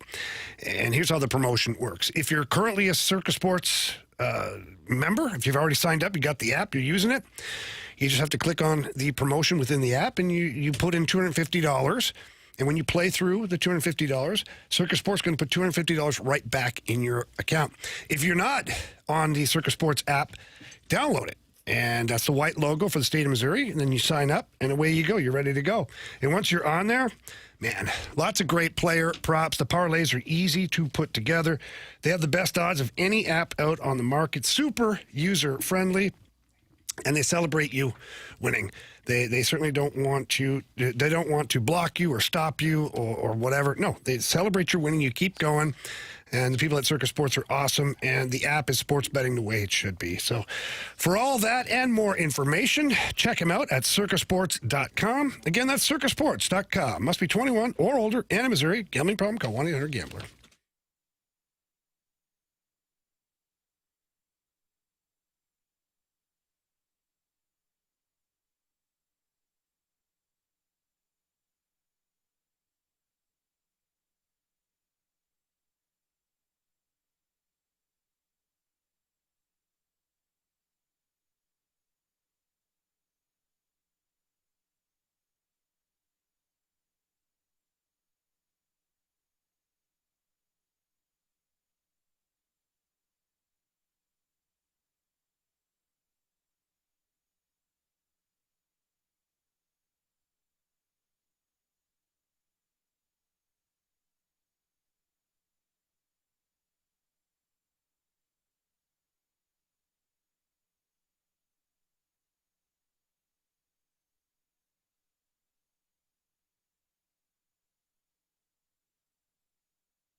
101 ESPN Sports Center.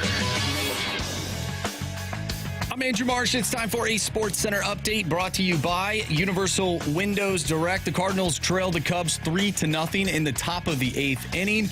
We will recap this game once it concludes, but coming up next, we have to answer some of your questions with our Sports Six-Pack. So text us at the Air Comfort Service text line 314-399-9646. We'll answer those questions next. I'm Andrew Marsh, and the Sports Center update is brought to you by Universal Windows Direct. You'll be saying, I love my windows.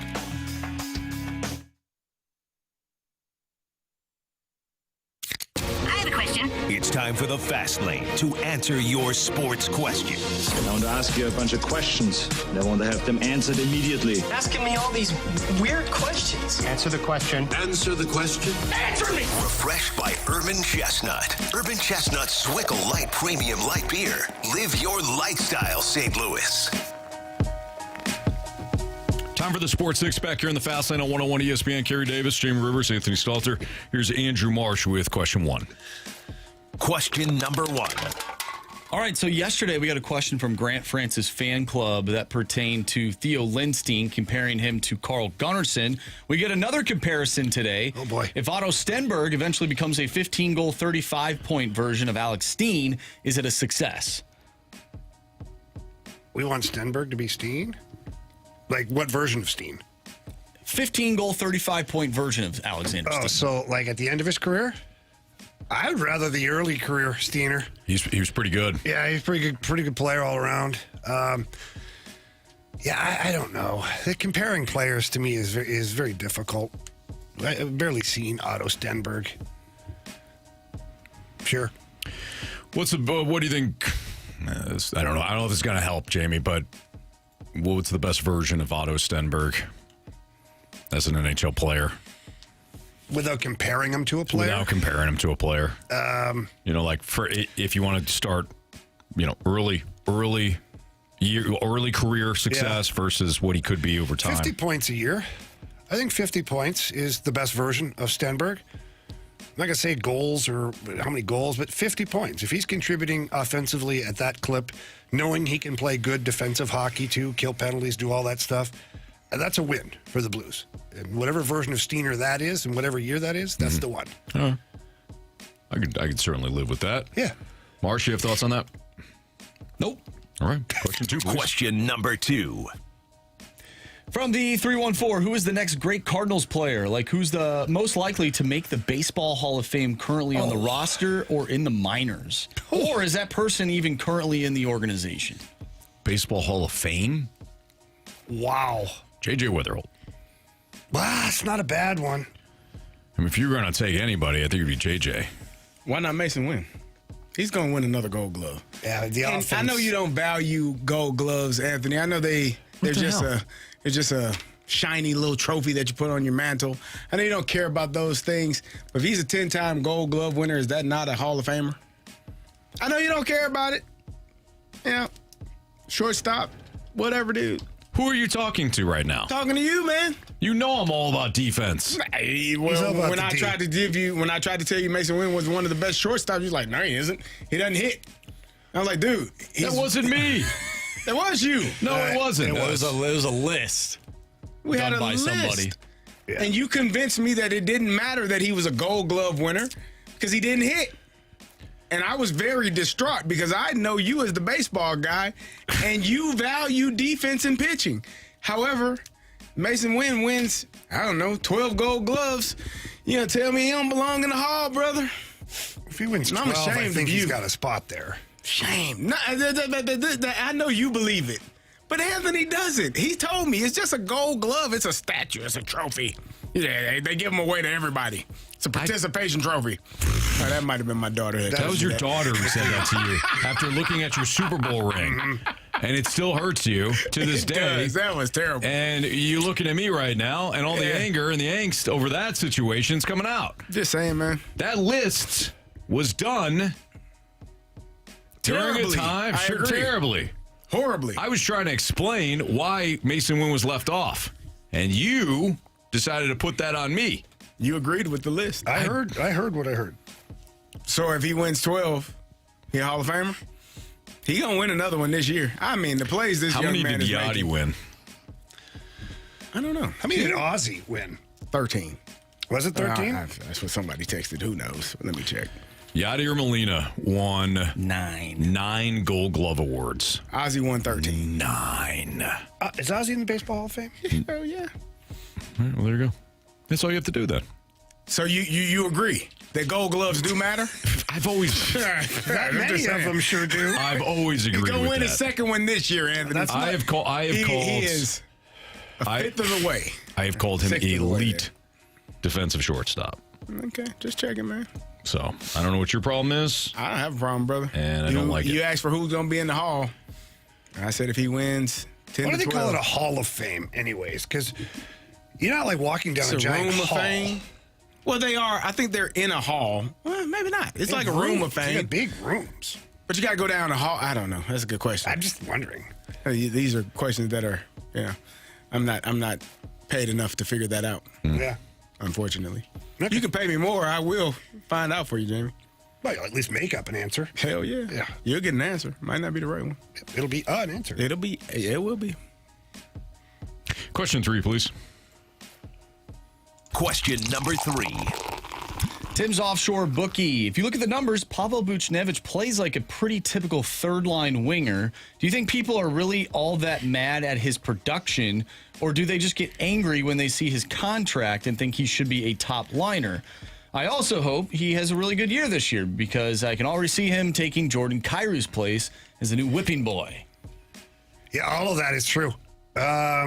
He's producing at a third line clip, which he's being paid like a first line player. And I don't particularly enjoy rating players based off their contract. If anything, there should be a lesson from a long time ago when people didn't like Jay Bouwmeester because they thought he was overpaid. Turns out that people ended up loving Jay Bouwmeester and thought that he was paid fine at the end of all of that. So for Pavel Buchnevich, he got paid a lot of money when it was tight against the salary cap. Not so much anymore, and I think that was the difficult part. He wasn't producing, wasn't playing at the level that it was believed for him to play. And every year his point total has gone down since coming to St. Louis, so that's not a good trend either. That's not my eyeballs looking at the game. That's just looking at the stat sheet and seeing that he's not producing as much. He needs a big season. In my opinion, he needs a bounce back season. Like, his speed had dropped last year, and like, he's got to get himself in really good shape, and he's got to be a big contributor. He doesn't have to be, 60, 70 points, but you want that guy to be in the 55 to 60 point range, in my opinion. He's going to play a lot of power play. He's going to get a lot of ice time. He's got to be a contributor. That is Jamie Rivers, Carey Davis. I'm Anthony Stalter. It's Fast Line on 101 ESPN. Cardinals still trail the Cubs right now, 3-0 at Busch Stadium. Matthew Liberatore, at Wrigley Field. Matthew Liberatore was pitching incredibly well, ran into some issues in the 6th inning, and then Seiya Suzuki hit a 3-run home run off of Soriano that has kept the score right there as they're in the bottom of the 8th. So unless the Cardinals can pull out some 9th inning magic, it looks like they will drop the opener at Wrigley Field. Keep those questions rolling in to the Air Comfort Service text line at 314-399-9646. We'll do part 2 of our Sports Six Pack next.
It's time for the Fast Lane to answer your sports questions. I want to ask you a bunch of questions, and I want to have them answered immediately. Asking me all these weird questions. Answer the question. Answer the question. Answer me! Refreshed by Urban Chestnut. Urban Chestnut Swickle Light Premium Light Beer. Live your lifestyle, St. Louis. Part 2 of the Sports Six Pack is right now. 314-399-9646 is the Air Comfort Service text line. Plenty of time to get your questions in.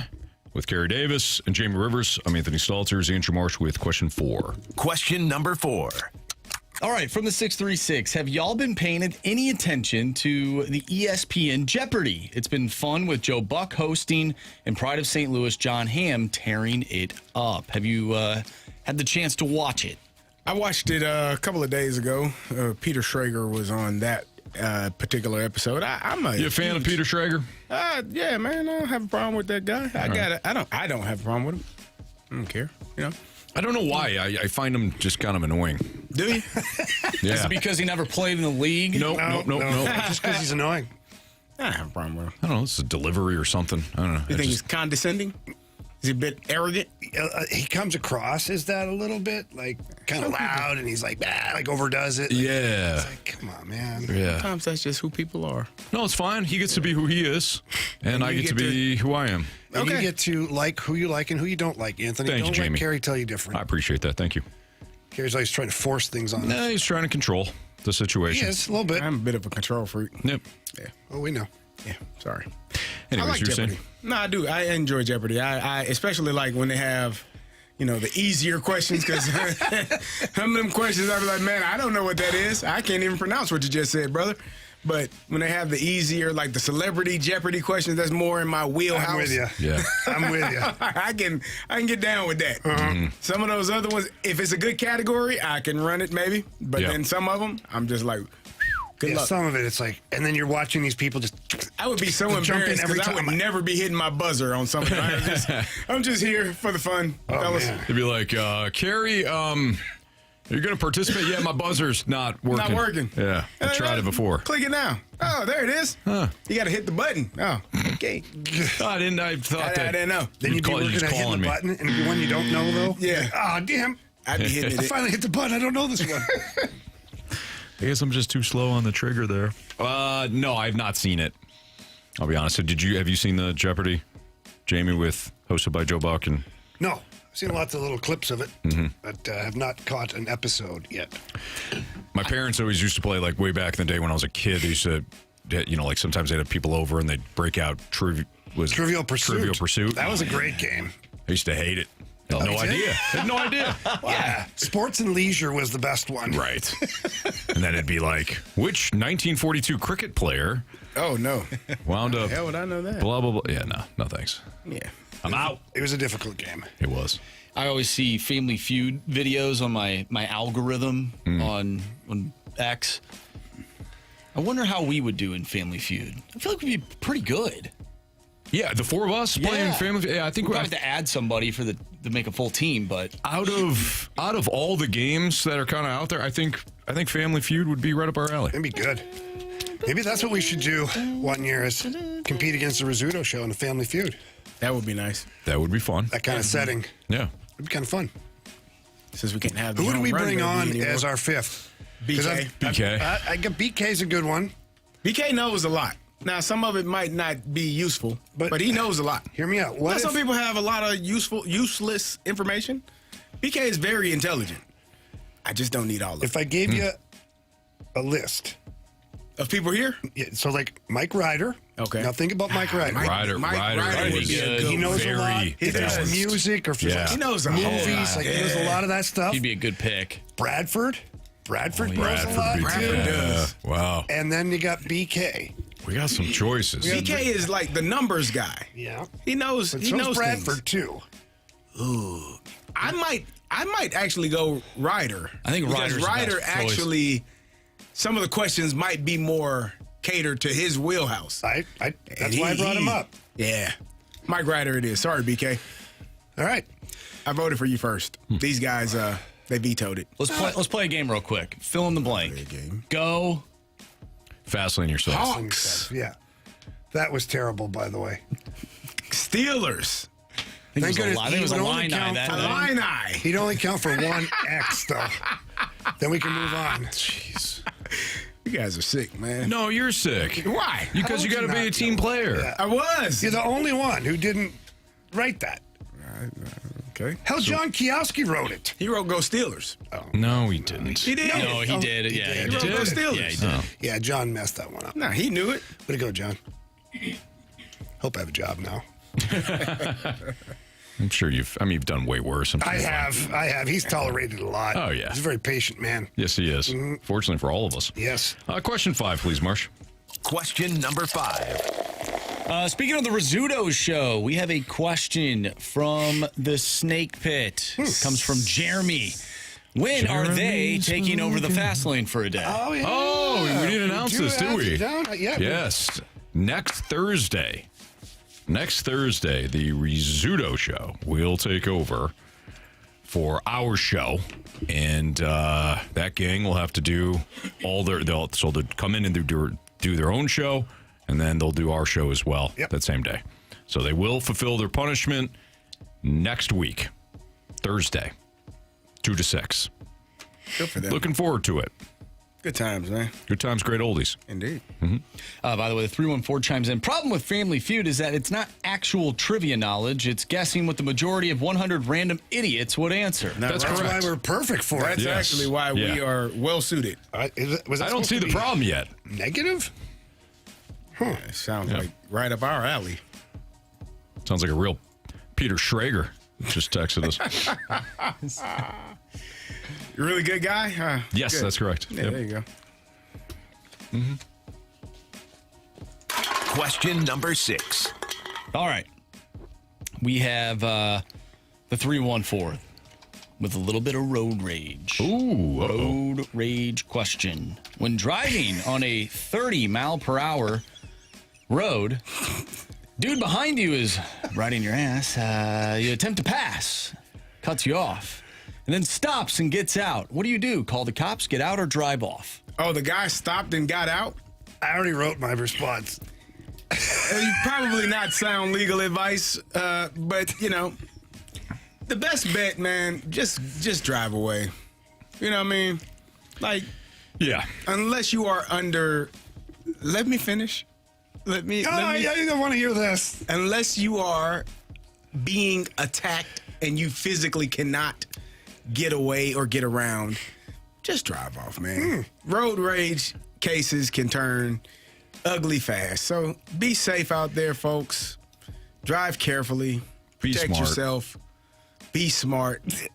Do the right thing. Don't let the emotions of a moment overtake the sensible part of your brain that knows better. Because there's a part of you that, hell, you might want to do some things to this gentleman, and those things can land you in the big house.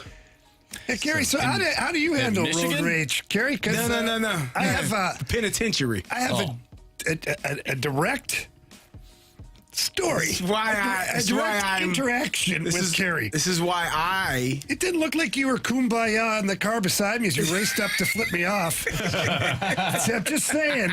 Did cooler heads prevail that day? They did. Well, it's because it was me. It's the only reason to exist. Yeah, I know. If I was that guy out there getting in his car, Carey may not have made it to work that day. He may have been in the big house. And this is why I am saying don't let your emotions get the best of you. It is hard, though. It is hard. So when It's one of the hardest things. Like, understanding in a moment that you can make a really bad decision, and then that decision is already made. You're like, oh, crap, okay, all right. So when I took driver's ed in high school, they used to show videos, like, hey, here's obey the traffic laws and whatever they said. But there was one video that was about road rage. And this guy was talking, like, from his jail cell, talking about how he was ticked off. And apparently, he pulled out a crossbow and shot somebody. And this guy, I'll never forget. I'll never forget the video. Come here. Yeah, he did. I'll never forget the video because he was sitting there in his jail cell and he's like, yeah, they couldn't find where I shot him. I shot him right here, right in the collarbone. Right here. Put it right there. Like, he was proud. Like, dude, you're in jail. Like, let's maybe add a little hubris there, you know? Man. Maybe back it down a little bit. Down. Slow down, John.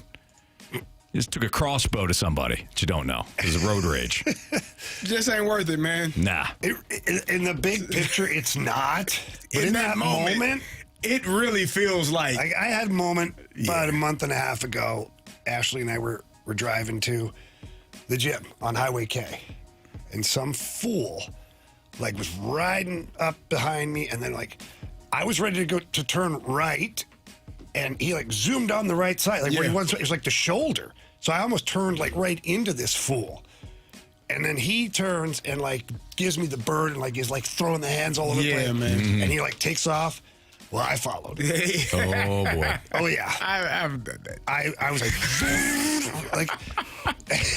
and Ashley's like, Jamie, don't go to jail. To talk. I'm like, my temperature was going on.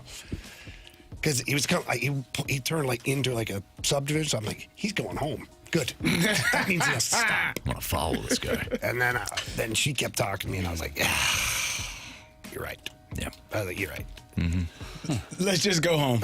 No sense taking a crossbow to the collarbone.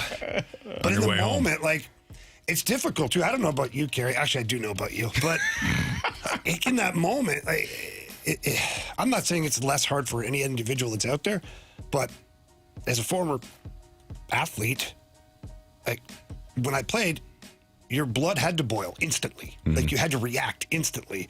And you don't get that in everyday life. You just don't. And so your body goes into muscle memory sometimes and goes from 0 to 1,000. You don't really want to do, but it just happens. Yeah. And then you got to back it down. Yeah. Don't be stupid. Just get home safe, man. Everybody go home. Pop it into neutral. Go home. Take a deep breath. Try not to be a Diamondback driver out there either. Some people, they drive like fools. Yeah, try not to drive like that. And like Carey said, just drive away. Don't engage, man. I think we can all agree with a very popular statement back in the day. Break the wrist, walk away. Be kind. Please rewind. Please rewind. Yeah, that's Put it reverse, Terry. Reverse, Terry. All right, we got the gauntlet coming up. So we got a new gauntlet contestant because Jamie just absolutely murdered the guy yesterday. In the gauntlet. In the gauntlet.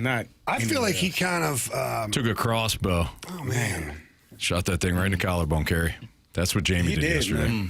It didn't really need and he didn't even have to. Yeah. And you know what? For all those people that were texting in yesterday saying, oh, I would have done a better job, text in today. See how you do. Yeah. Yeah, man. It's open. So feel free to text in 314-399-9646. That's the Air Comfort Service text line. We need a new gauntlet contestant, so text in. Maybe you'll have an opportunity to do it next here on 101 ESPN.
categories, 1 challenger. Can you survive the gauntlet? Brought to you by Blue Note Roofing. Roofing, siding, and gutters. Visit BlueNoteRoofingSTL.com for a free inspection.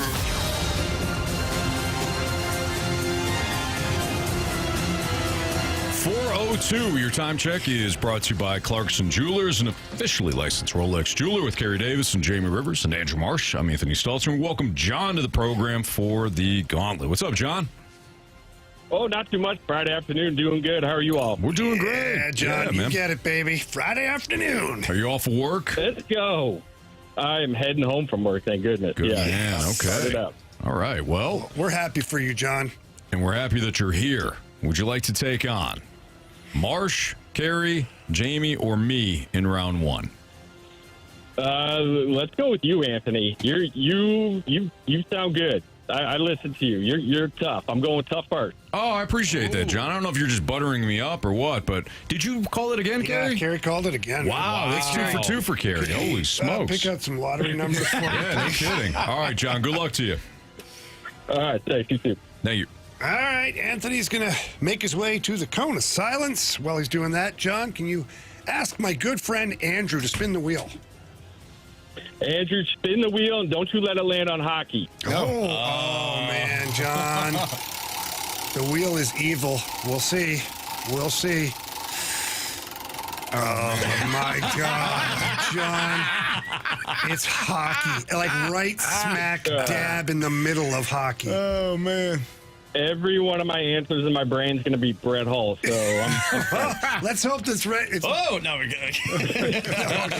All right, we're going to be 4 hockey questions, each of them worth 2 points. If you use the option, only worth 1 point. And, of course, if we're tied, we'll get a tiebreaker question, and we will get a winner here. John, are you ready? yeah, sure. Let's go. Okay, here we go. Question 1.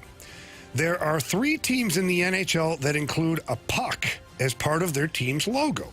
The Colorado Avalanche and the Washington Capitals are 2 of those teams. Can you name the third? Oh, God. Pittsburgh Penguins.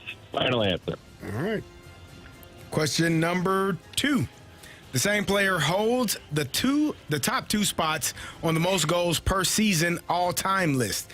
This forward scored 87 goals in 1983-84 and 92 goals in the 81-82 season. Name this player. Oh, God. I need the options. Brett Hull didn't play then. Is it Mario Lemieux, Wayne Gretzky, or Phil Esposito? Oh, God. Wayne Gretzky. Final answer. Question number 3. There is only one team in the entire NHL that does not have a mascot. What team is it? Are you kidding me? I actually like these questions. This is more random than hockey, but what we'll take it. You want? What are the options? I'm sorry. Options are the Carolina Hurricanes, the New York Rangers, or the Montreal Canadiens. Oh, jeez. I feel like Canada wouldn't. They're like too tough for a mascot, so I'm going with the Canadian. Final answer? Your final answer. Okay, last question for you, John. The Hart Trophy is awarded to the NHL's most valuable player of the regular season. What defenseman remains the only one in NHL history to win the league MVP award 4 times? Oh, God. Just give me the options, please. Was it Eddie Shore, Tom Anderson, or Babe Pratt? Never heard of any of those guys, but I like the name Babe Pratt. Final answer. Okay, we'll get Anthony in here. How you feeling, bud? Not great. Okay. Well, we'll see how Anthony does here. Taking his sweet time today. I don't know what's going on. Who's he talking to? Are you talking to somebody in there? No, get the door jam back. Oh, yeah. So it's not. So nobody melts their face off when they go back in there. Yesterday. Yeah. It was terrible. All right, Anthony, your category today is hockey. Okay. I like hockey more than I like random. Yeah. Well, Yeah, Bell. Pack a lunch. Yeah, well. Is this like random hockey? It's hockey, man. We'll find out. It's hockey. All right. All right. Hockey is involved. Yeah. Question 1. There are 3 teams in the NHL that include a puck as part of their team's logo. Okay. The Colorado Avalanche, the Washington Capitals, those are 2 of the teams. Can you name the third? A hockey puck is part of their logo. Yep. Okay. I'll take the options so I can narrow it down. Is it the San Jose Sharks, Nope. the Pittsburgh Penguins, or the New York Islanders? I think it's the Islanders because they got the stick and the puck. No, it's not the Sharks. That shark takes that bite out of that hockey stick. There's no It's a great puck around. logo. Yeah, I don't think the Penguins got a logo in there. I'll go Islanders. Final answer. Question number 2. The same player holds the top 2 spots on the most goals per season all-time list. This forward scored 87 goals in 1983-84 and 92 goals in the 81-82 season. Name this player. Options. Mario Lemieux, Wayne Gretzky, Phil Esposito.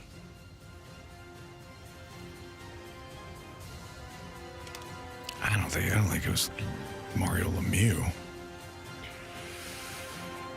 Oh, I like to go with the outlier, but I don't even know if there is an outlier in this one.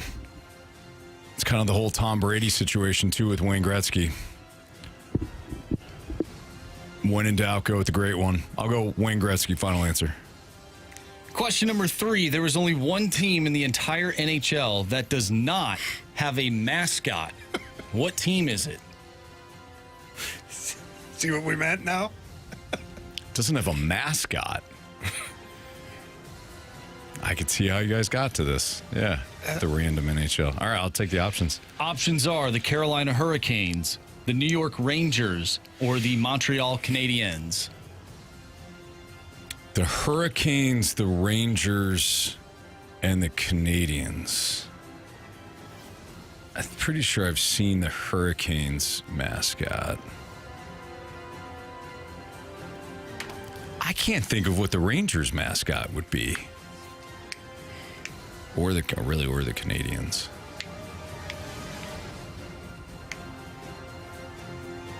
I feel like it's got to be the Rangers. I can't think of. I'm trying to think of a mascot that we've seen.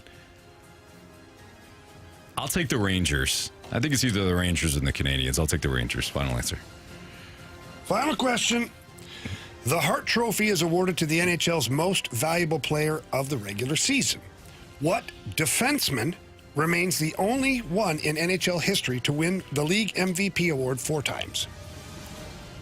I have an idea, but I'll take the options.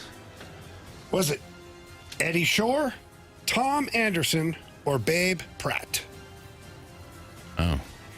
That's what I was thinking of. I was like, wow, that's pretty impressive. Yeah, no. Who were you thinking? Don't worry about it. Okay. What are the options? I was waiting to hear the name that I was waiting for. What are the options? Eddie Shore, Tom Anderson, or Babe Pratt? Eddie Shore. Final answer. Oh, man. All right. Well, we'll go in reverse, Carey. Yeah, that sounds good. Think so. The Hart Trophy is awarded to the NHL's most valuable player of the regular season. What defenseman remains the only in NHL history to win the league MVP award 4 times? With the options, John said, give me that. Babe Pratt sounds fun. Give me that one. Give me the Babe. Babe Pratt. Anthony, you said Eddie Shore. Answer is Eddie Shore. Eddie Shore. Oh, nice. 1-0, Anthony. I was thinking of Bobby Orr. That would have been. That's a great answer. But it's wrong, but it's a great answer. I would be right there with you. I would have. That's what I was waiting for. Question 3. There's only one team in the entire NHL that does not have a mascot. What team is it? John took the option, said the Montreal Canadiens. Anthony said, with the options, the New York Rangers. Answer is the Montreal Canadiens. Let's Have go. Youppi! as their mascot. It's the Rangers. Oh, nice. Oh, man. That was dirty, John. Yeah, you got me too. Yeah. Youpie. Yeah, so the Canadians did not have a mascot. Youpie was the Expos mascot. Okay. And then he used to, like, part-time, like a Saturday night, he'd go over to the Canadians, but now with no Expos, Youpie's a full-timer. His schedule freed up. Yeah, his schedule freed Got a up. little time on his hands. And the Rangers, they don't have anything. Yeah, I couldn't think. That's why I went with the Rangers. I couldn't think of anything. Carolina has Stormy the Ice Hog. Yeah. Right. They go, here, piggy, piggy, piggy. They do this weird thing in the building. Well, that's a weird franchise. Oh, you're being serious? I'm dead serious. Oh, wow. There's a Jeff O'Neill story about this, the mascot, that's hilarious. They had like a smoke thing under there, like the ambulance was going, and they were calling out the hog, the piggy. They're going, here, piggy, piggy. He's supposed to come skating out, but the fumes from whatever was running under there had him passed out. Oh, no. Mascot was laying in this little boat. And Jeff O'Neill's like, and they just kept playing because they couldn't see where they're at. I said, here, piggy, piggy, piggy. My man was out. They're tending to the pig that's on the ground. Oh, man. Shield your eyes, kids. So, all right. Stormy will be fine. Reset here, 2-0, Anthony. Question number 2. The same player holds the top 2 spots on the most goals per season all-time list. This forward scored 87 goals in 83-84 and 92 goals in 81-82. Name this player. John said Wayne Gretzky. Anthony took the options and said Wayne Gretzky. Answer is Wayne Gretzky. Nice. John also took the options. Okay. So we're 3-1 heading into the final question. Anthony, you took the options.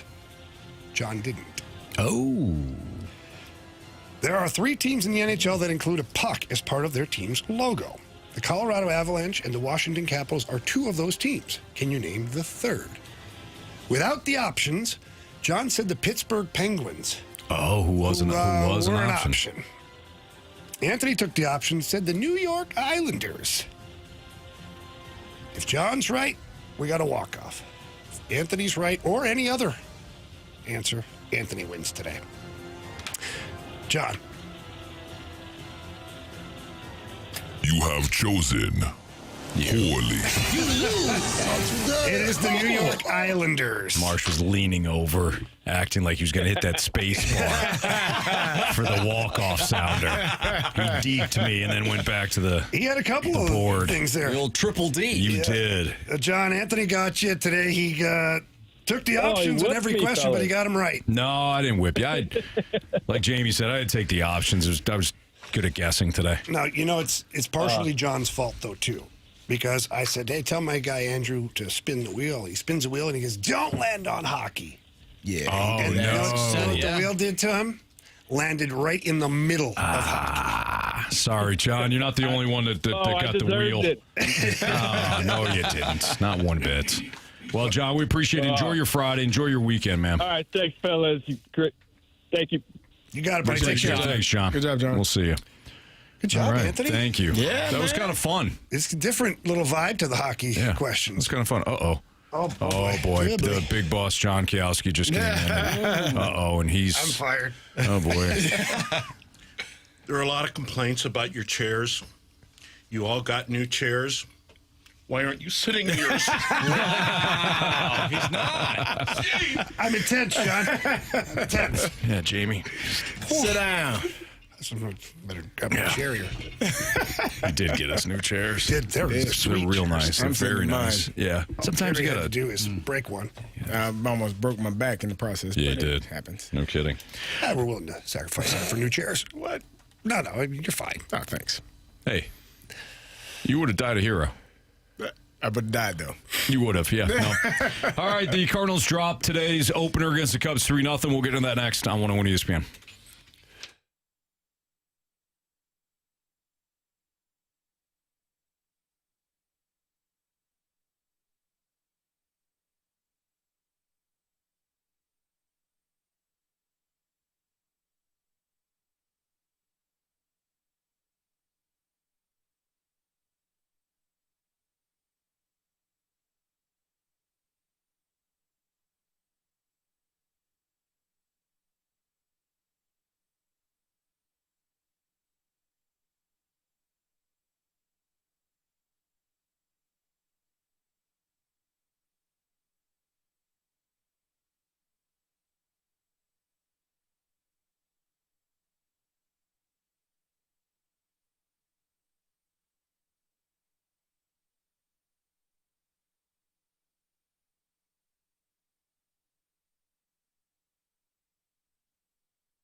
Cardinals fall today to the Cubs at Wrigley Field 3-0. It was a poor day offensively for the Cardinals. I mean, that's really what it amounts to. The Cubs didn't do much against Matthew Liberatore, who pitched very well. 5 1/3, only allowed 2 hits, 2 earned runs. 2 earned runs that were allowed when Soriano gave up the home run to Suzuki in the bottom of the 6th. But Matthew Liberatore had 6 Ks and 1 walk, 95 pitches on the day for Matthew Liberatore. But the Cardinals, the story was they couldn't figure out Clay Holmes. Clay Holmes, 6 2/3, only allowed 1 hit, and that was to Jose Fermin. He walked 1, struck out 3. Used his defense very well. He was highly efficient. He only threw 80 pitches through 6 2/3. And then the bullpen came in and did its job. So the bats, unfortunately, again, couldn't figure out Clay Holmes, and they didn't give Matthew Liberatore much support. And the one mistake that Soriano made wound up being deposited in the left field bleachers. So that was kind of it today for the Cardinals. Yeah, this Matthew Liberatore thing is just puzzling. It really is, because by all accounts, this is a good outing. Yeah, strong outing today. I agree. And then you sit here and you go like, well, whenever his next start is, we'll see what version we get. It's just weird. And then, like we said earlier, within the same game, he had 3 scoreless innings and then a blow-up of 3 or 4 runs. Mm-hmm. And then a scoreless inning. Yeah, yeah. It's like, I don't know. And really, he was excellent today through his first 5 innings, and then he ran into a little bit of trouble in the 6th, but I wouldn't even declare that a blow-up. No. At that point, you're into the 6th inning, and if you go pitch by pitch there in the 6th inning, let me find it here. He did walk Tyrone Taylor to start. So he led off the inning with a walk. Well, and Marsh, the walk turns into a double because you're stealing on Herrera. And that's exactly what Taylor did. He stole on Herrera, so he gets to second. So now you got Swanson singling to center, and instead of first and second, because you can't keep anybody at first base because your catching situation's abysmal, you've got a first and third now with no outs. He did get PCA to pop up. He did. So it wasn't like he was knocked around and then was taken out of the game. It was more so of a matchup thing for Ollie Marmol. And Soriano comes in, and Suzuki hits one 390 feet, and that was the game. Pretty much. Yeah. I thought. But you didn't score. Yeah, I thought Liberatore pitched. I thought he pitched pretty well. Like I said, the one walk, we kind of knew. You walk the leadoff hitter. We've heard many times that walk is probably going to come around and score. As Jamie said, I told him as soon as he got the first, I said he'll be at second shortly. Like he's going to steal. He stole the base. And as you said, first and third, and then you give up, you get taken out, and Soriano gives it up. But I don't think Matthew Liberatore performed poorly. And I do. I mean, you get PCA out. I would think that if Matthew Liberatore had built up some more trust in what he's done all season long, then maybe you allow him to face Suzuki. Maybe you say, you know what, this is your game. You got us into this situation, now get us out. Sure. But I don't think the level of trust is there, because we've talked about at some point there's going to be that blow up inning, and they got him out of the game before that inning could really blow up in the manner in which it normally does. Yeah. But even with all of that happening, the Cardinals didn't hit. No. Like your 1 through 4 hitters, you got 1 hit out of those guys, and that was Ivan Herrera, I believe, in the 9th inning. Mm-hmm. Like you didn't hit, and so you're probably not going to win any game if you don't. If your main guys are not hitting. Well, and Carey, you were watching the game on your laptop. There weren't a lot of opportunities for the Cardinals to drive in runners. Sometimes it's frustrating. You don't score any runs, or you score only a couple of runs, and it's frustrating. But then it's added frustration when you've got guys in scoring position seemingly every inning, and you don't get those runners in. But that was not the case today. They didn't have guys on the bags very often. Holmes went 1 up. He went 3 up, 3 down in the first inning. Went 3 up, 3 down the second, the third, the fourth, the 5th. He finally gave up. He finally gave up a hit to the second batter, Jose Fermin, in the top of the 6th. He had a perfect game going. You did not have runners. You didn't do anything. It happens. It's just unfortunate that coming off all the momentum that you had against Philadelphia, you take 2 of 3. You're in Chicago. You're taking on the hated Cubs, and you drop the first game 3-0. But they also dropped the first game against Philadelphia before rattling off 2 straight games, 2 straight wins. So maybe that's in the cards the next 2 days. You want your pitching matchups? Sure. Michael McGreevy tomorrow versus Matthew Boyd, who's 8-1 with a 3.50 ERA. And then on Sunday, and hopefully that's the rubber match, you'll have Hunter Dobbins versus Edwin Cabrera. Those are your pitching matchups. And Marsh, you get a little bit of news too. Yeah, so we talked earlier about Joshua Báez being called up to the bigs. Well, Derek Gould posted not too long ago that Ollie Marmol has said that he will be in the starting lineup tomorrow at Wrigley Field. So something for us Cardinals fans to look forward to. Joshua Báez making his big league debut against the hated Cubs. Nice. Looking forward to that. So you've been wanting it. You've been asking for it. Hell, you've been demanding it. Cardinals finally answered. There you go. Joshua Báez will come up, make his major league debut tomorrow, and he'll hit a home run at Wrigley Field. That'd be cool. What do we think it's going to look like, guys? Because I feel skeptical. I don't know why. I don't want to be that way. I want this kid to come up and have great success. But just looking at some of the numbers of his strikeouts and the percentage of time he strikes out as opposed to anything else, I worry that these big league pitchers not really going to give him anything to hit based upon the scouting report. And this kid's going to be swinging a little like Jordan Walker was a couple of years ago. Yeah, I think at one point a Cubs pitcher is going to reach down and throw the rosin bag at him, and I think he's going to swing. Yeah. But you know what, Jamie? He'll learn. I hope. And he's going to tattoo the next one. I hope. All right? That'd be great. I want that for him. Lightning in a bottle. Stop looking at the numbers.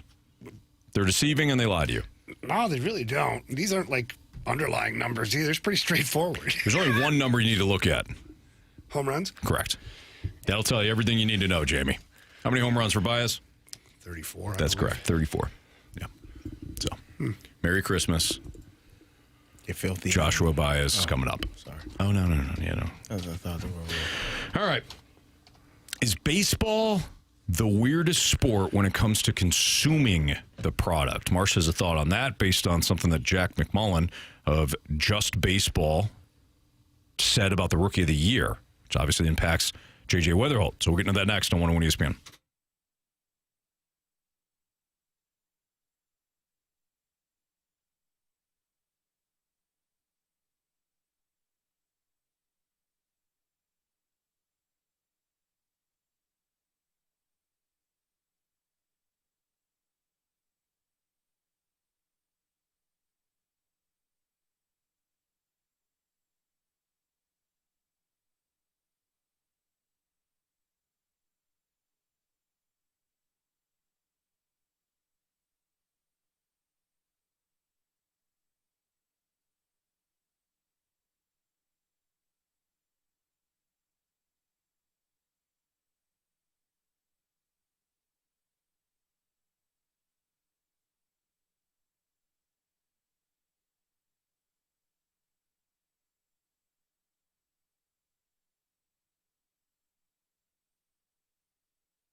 fall to the Cubs earlier today by a final score of 3-0. Sad news for you Cardinal fans. However, Joshua Báez has been called up, and he will be in the lineup tomorrow, according to Ollie Marmol, at Wrigley Field when the Cardinals take on the Cubs. So this is good news. If you missed anything from today's show, including all of our conversations, we talked about Joshua Báez. If you missed anything, make sure you go to 101ESPN.com or check out the free Dobbs Tire and Auto Center's 101 ESPN mobile app. Just head to the podcast page. You'll find all of our shows there, and it's all brought to you by the Schaefer Door Company. I'm Andrew Marsh, and the Sports Center update is brought to you by Saliga Heating and Cooling, a Daikin heating and air conditioning dealer.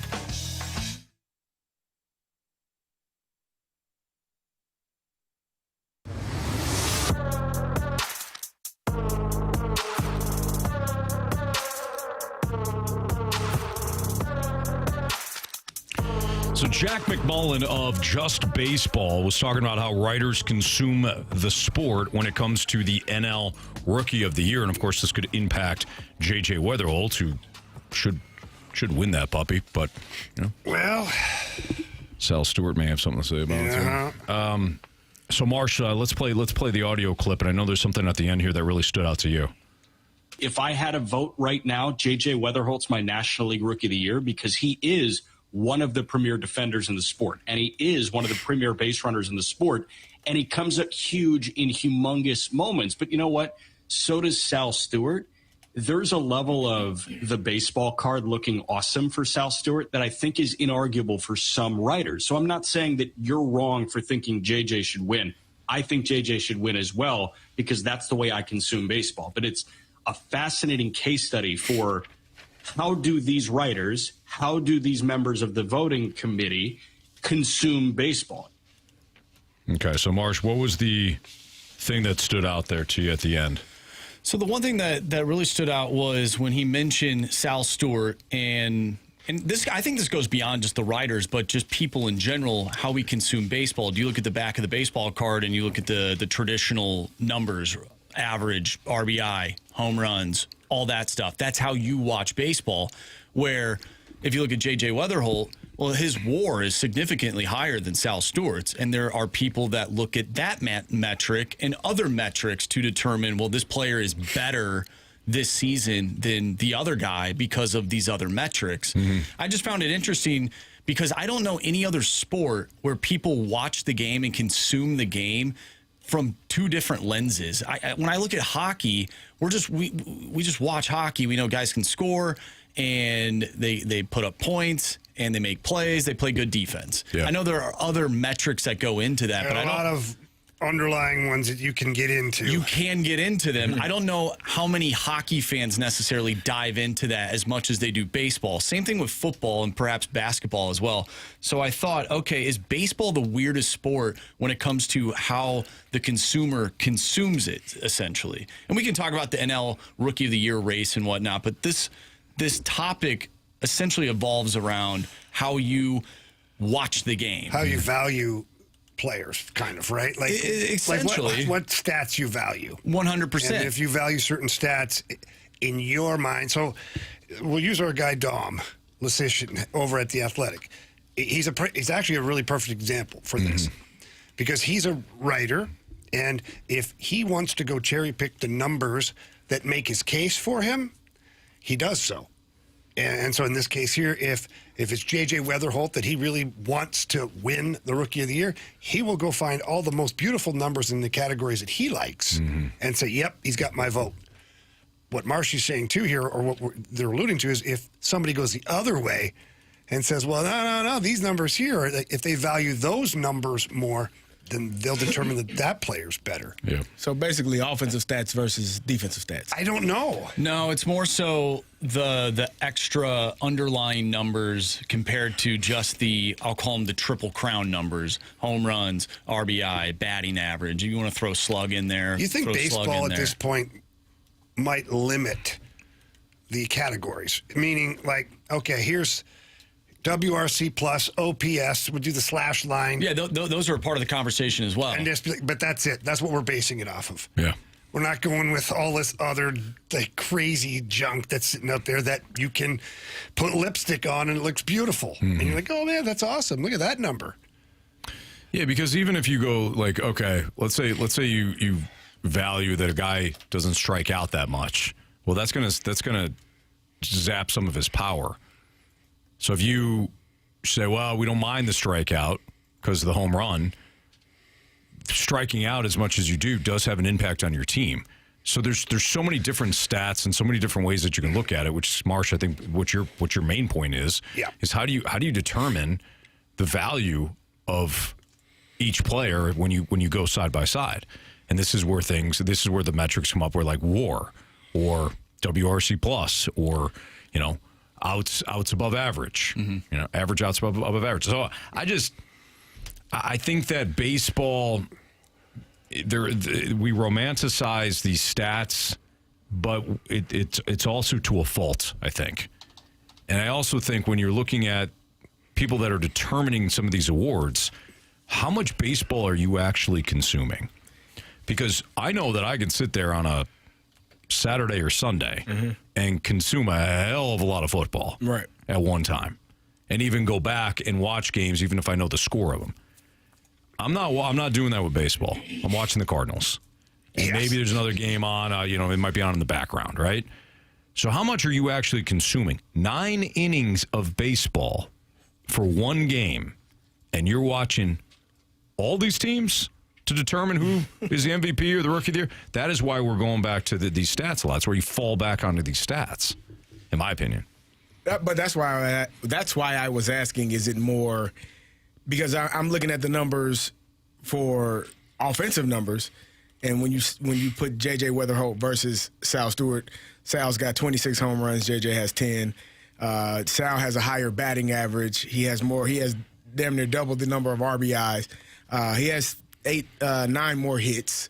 Like, so when you're looking at those metrics, what are you weighing more heavily? Correct. Because that's what and that goes back to my Mason Wynn argument when they said he wasn't a top 12 or top 10 shortstop in Major League Baseball. What are we weighing more heavily? What's more important? Because if you're just, if to Jamie's point, if I'm a Sal Stewart fan, I'm going to go to these numbers right here and say, look at what he's doing. He's doubled the RBI. He's got 10 more home runs. He's higher batting average. All of those things are going to be my argument for Sal. And then if I'm a J.J. Weatherholt, I'm going to say, well, look at the WAR. The WAR is out of the box. He's higher. He's better in defensive metrics.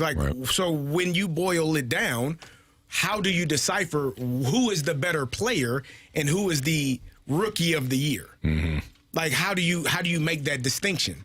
Like, what's more valuable? What's more important? It almost kind of goes back to the similar conversation we were having jokingly about Shohei and PCA. Like, what do you value more? You two clearly value more the pitching aspect of it.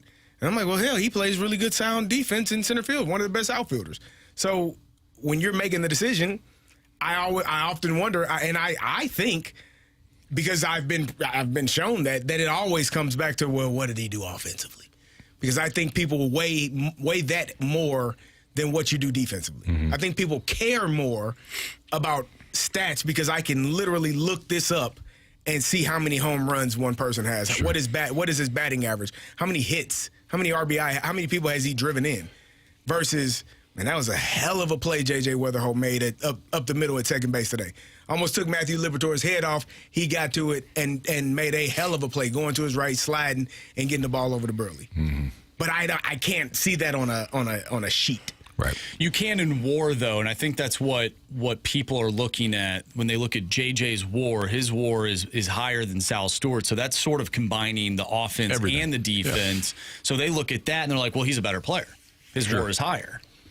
Whereas he's a more valuable player. He's a more valuable player. I don't look at WAR. But when you look at the back of the baseball card, in that sense, it's home runs, RBI, hits, batting average, all that stuff that we've grew up looking at. Sure.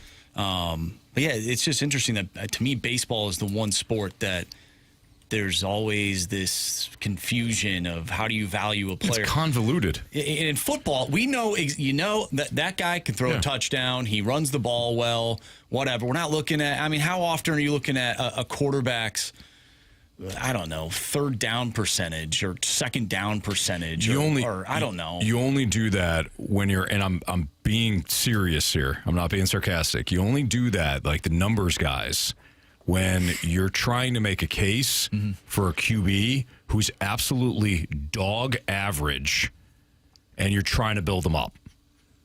This guy's not as bad as you think. Yeah. It's like Kirk Cousins. It's a perfect example of that. Old Kirko Chains, Kirky football. We'll have his backers because, like, well, on third down, he's pretty good. How many games is he winning? That's what I thought. But what's his war, Anthony? He doesn't have one, and that's the problem. And Carey, going back to what you were talking about with the Shohei and PCA conversation that we had, I think where Jamie and I are. And the biggest problem that we have with you two is that you don't value pitching. And no, they don't care. They don't like excellence. That's a huge problem. When was the last time Shohei pitched?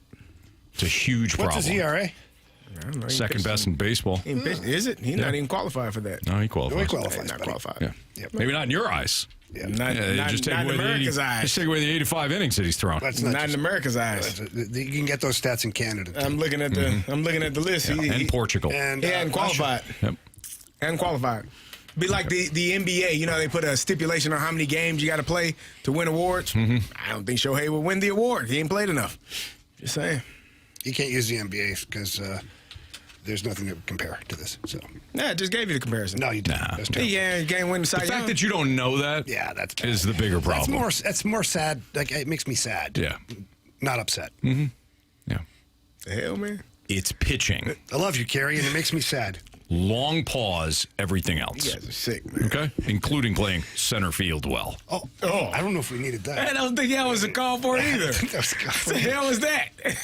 You hate center fielders, too? I love center Jimmy Edmonds fields. on the horn. Where's Jimmy? Honestly, center field is my favorite position. Nah. I thought it was pitching. Whose side are you It's on? not the most important I'm position, just trying to be. No. I can't just lie. I looked over, you were in the foxhole, and I turned around and you weren't. Well, you pointed the gun at me. I didn't. I said, I'm not sticking around this guy. He's a wild crazy. card. There's a grenade. Don't know what's Shooting going on everywhere. here. It's a crossbow. He's juggling grenades. He's a crossbow. It's a crossbow. The guy's got a crossbow. I'm just going to stand here while he loads it and shoots it. hell is wrong with you, man? You stay right there, okay? What are while you I doing load over this. there? I'm loading up my crossbow. Oh, Your crossbow, just sit still. Have you ever shot a crossbow? No, I've seen it. And it takes a while? It takes a hot minute to get that thing, and then... Oh, you know what I have, actually. Then you can only be a certain distance. If you're too far, it's off. The guy had good aim. He had... But he here. had ample time to watch this guy pull that crossbow out of his car. Maybe not. Maybe he was loaded. He might have been a professional. It might have been loaded, too. Yeah, he might have already had it ready, locked and ready to roll. He knew. But if you start, he knew what he was doing when he got out But the if car. he got shot here, that means he was looking at the guy. He could have moved. Should have been in the back. Me running my ass away from this guy with a crossbow. Jamie, in a zigzag pattern. In this guy's defense. That's how you do it. That's alligators. In this guy's defense. No. That's how you run away from He's him. not expecting a crossbow to come at him. I know. He but saw it, though. It may take a second. I'm not expecting to see somebody get out with a weapon too, but once I see the weapon, there is a reaction from me. Sure. I don't know what it will be at them in that moment, but it's not to sit there and let him shoot me. Listen, maybe the guy was overweight You gotta try. and unathletic. Couldn't move. I don't know. He got out of the car. Yeah. Get your ass back in it. Now, why did you make him almost incapable of running? Well, I was just trying to provide some perspective because you're like, well, just run away. Well, maybe he had issues. Or get back in your car. That's a good call. Get back in the car and lock. Maybe he was trying to. Not if you got shot in the chest. Oh, right here, Was he collarbone. walking backwards? Collarbone. You know what? You put that thing away as he's backpedaling. Jamie said, turn around. He should be in the back. Turn around. If you're get going to your hit butt me, back in the you're car. going to hit a moving target. Come on, man. And if you miss, now you're in trouble. Come on, man. Because you're not going to be able to load that thing fast. That's right. All right. Marsh has got a new game for us to play. It's called Sweat the Bet. And he's got the rules down and everything like that. But we do need a new listener to play Sweat the Bet. 314-399-9646 to the Air Comfort Service text line. So feel free to text in, and you have an opportunity to play Sweat the Bet next. Ooh.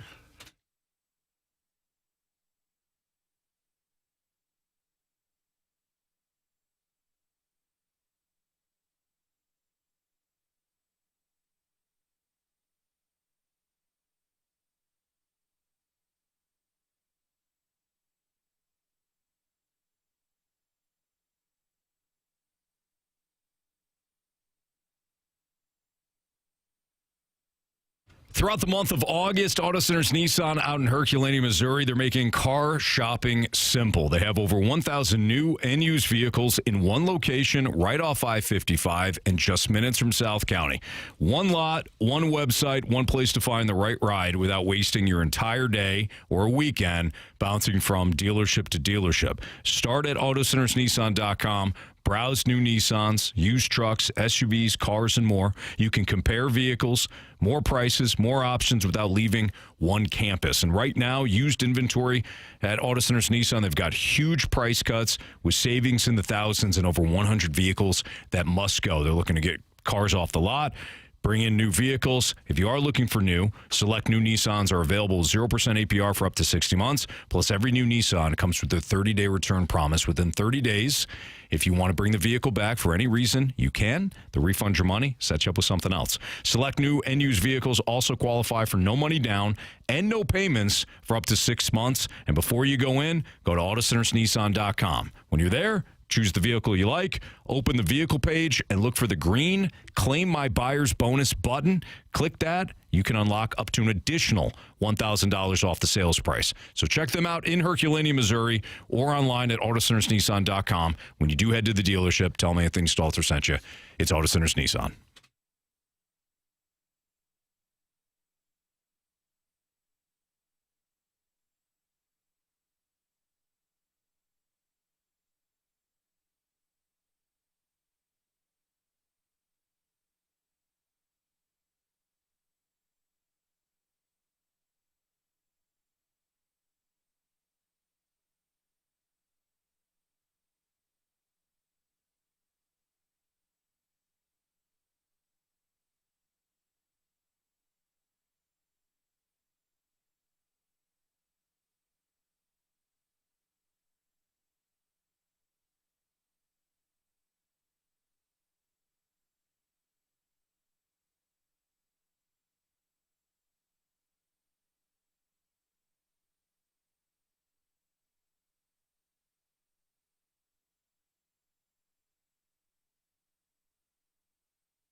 Maybe I can sweat it out. We shall see.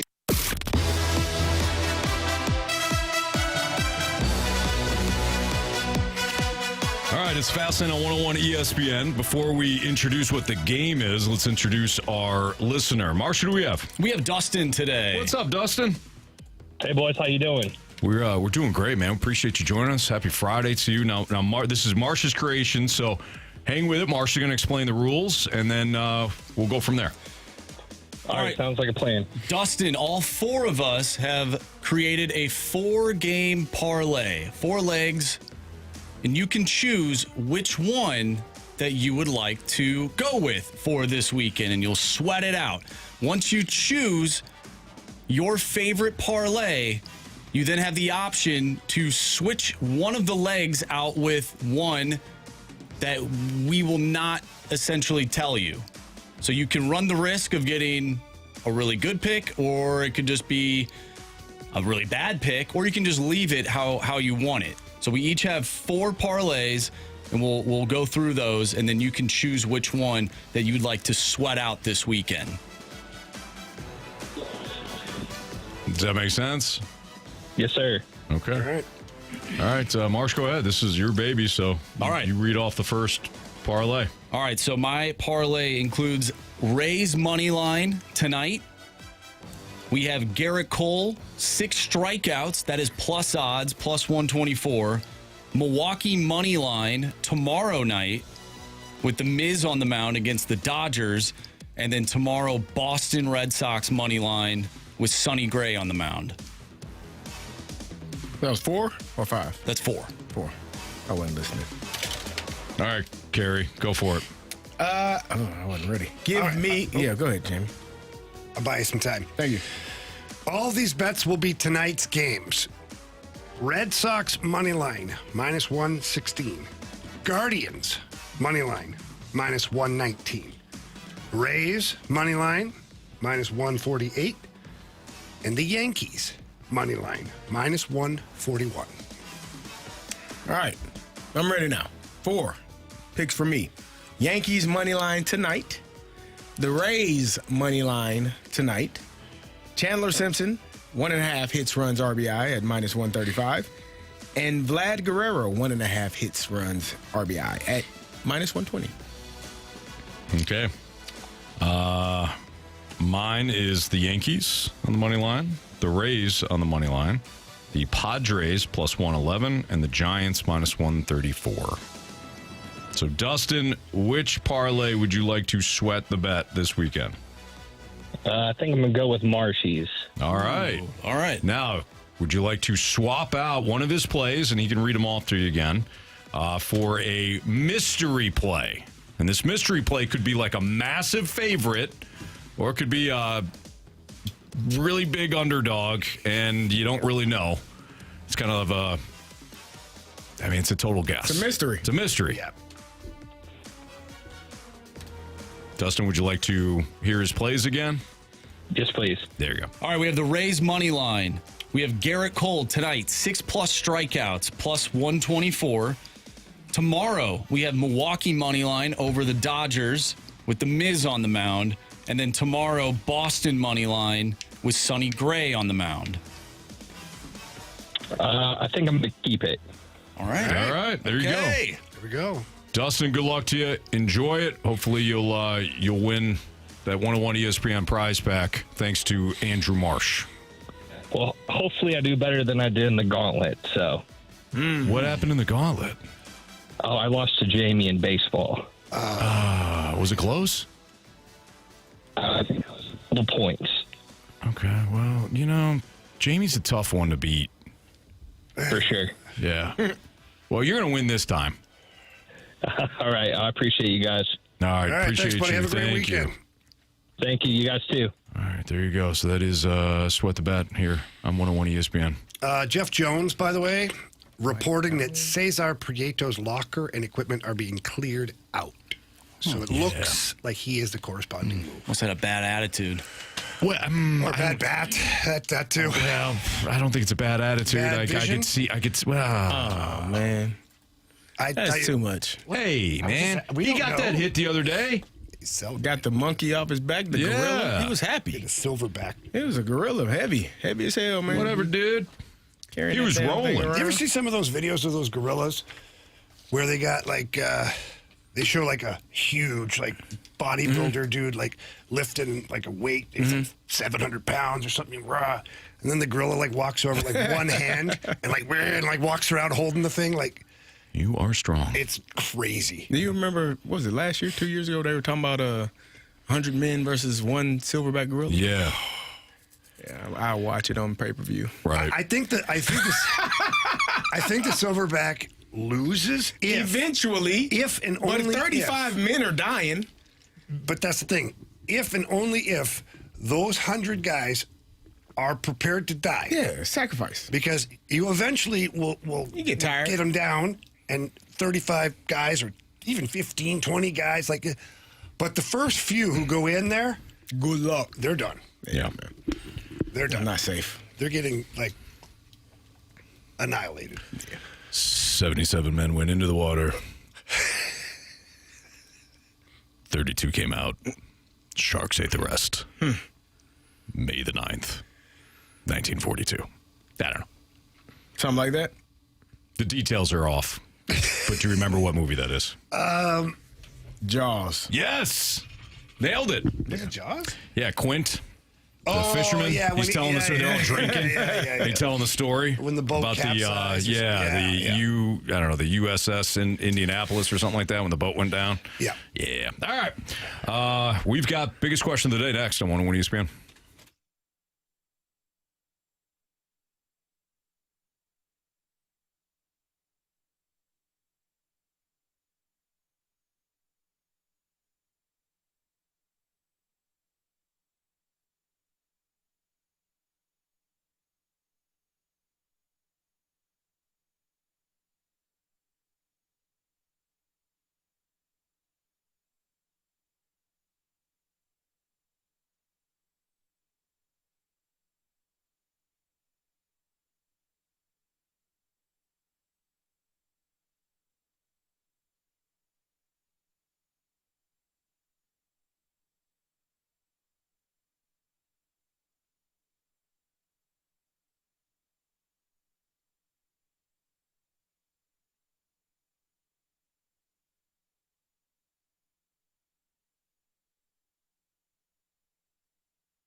It's time for the Fast Lane's biggest question of the day. Presented by Banner Construction, the experts in James Hardy siding.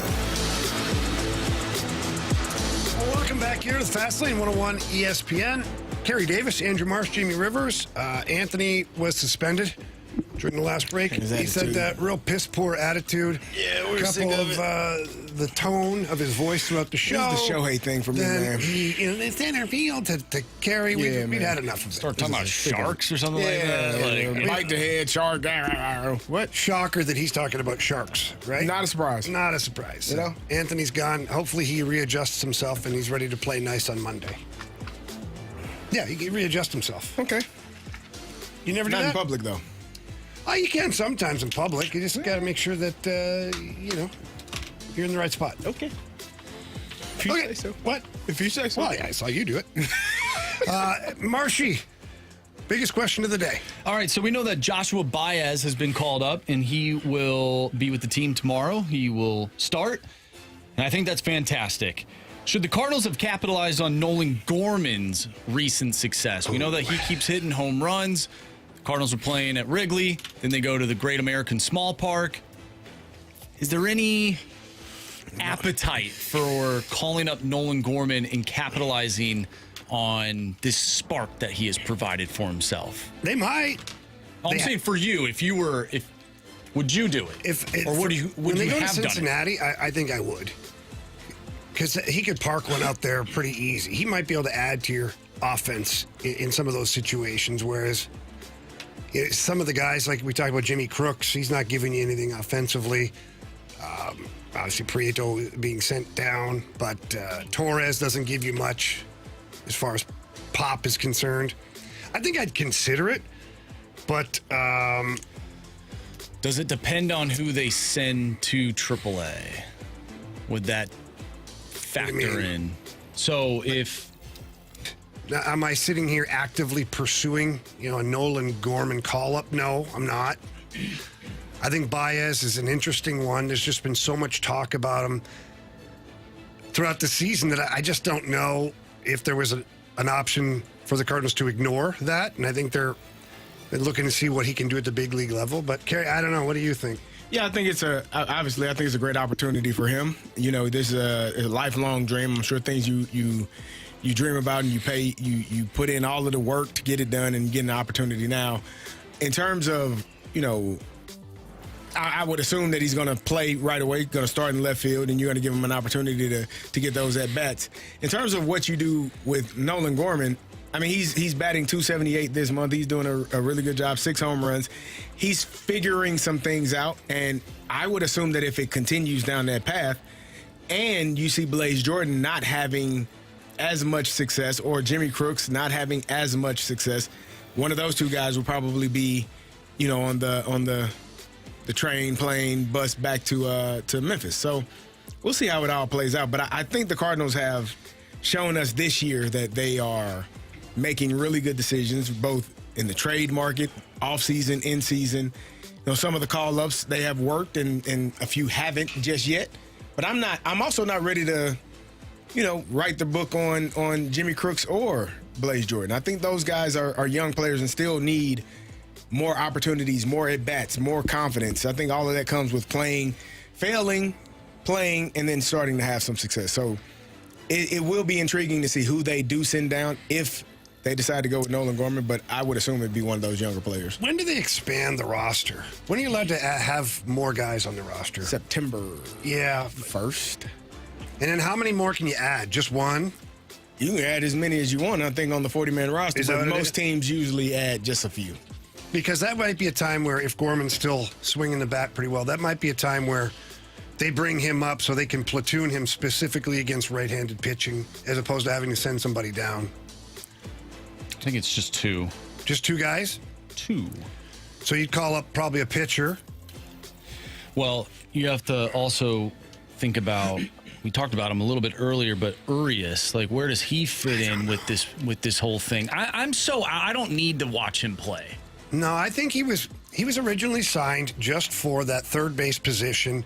He's a former Gold Glove winner, and I think that Chaim Bloom looked at it and said, we really don't have an answer at third base. We don't really know what Gorman is.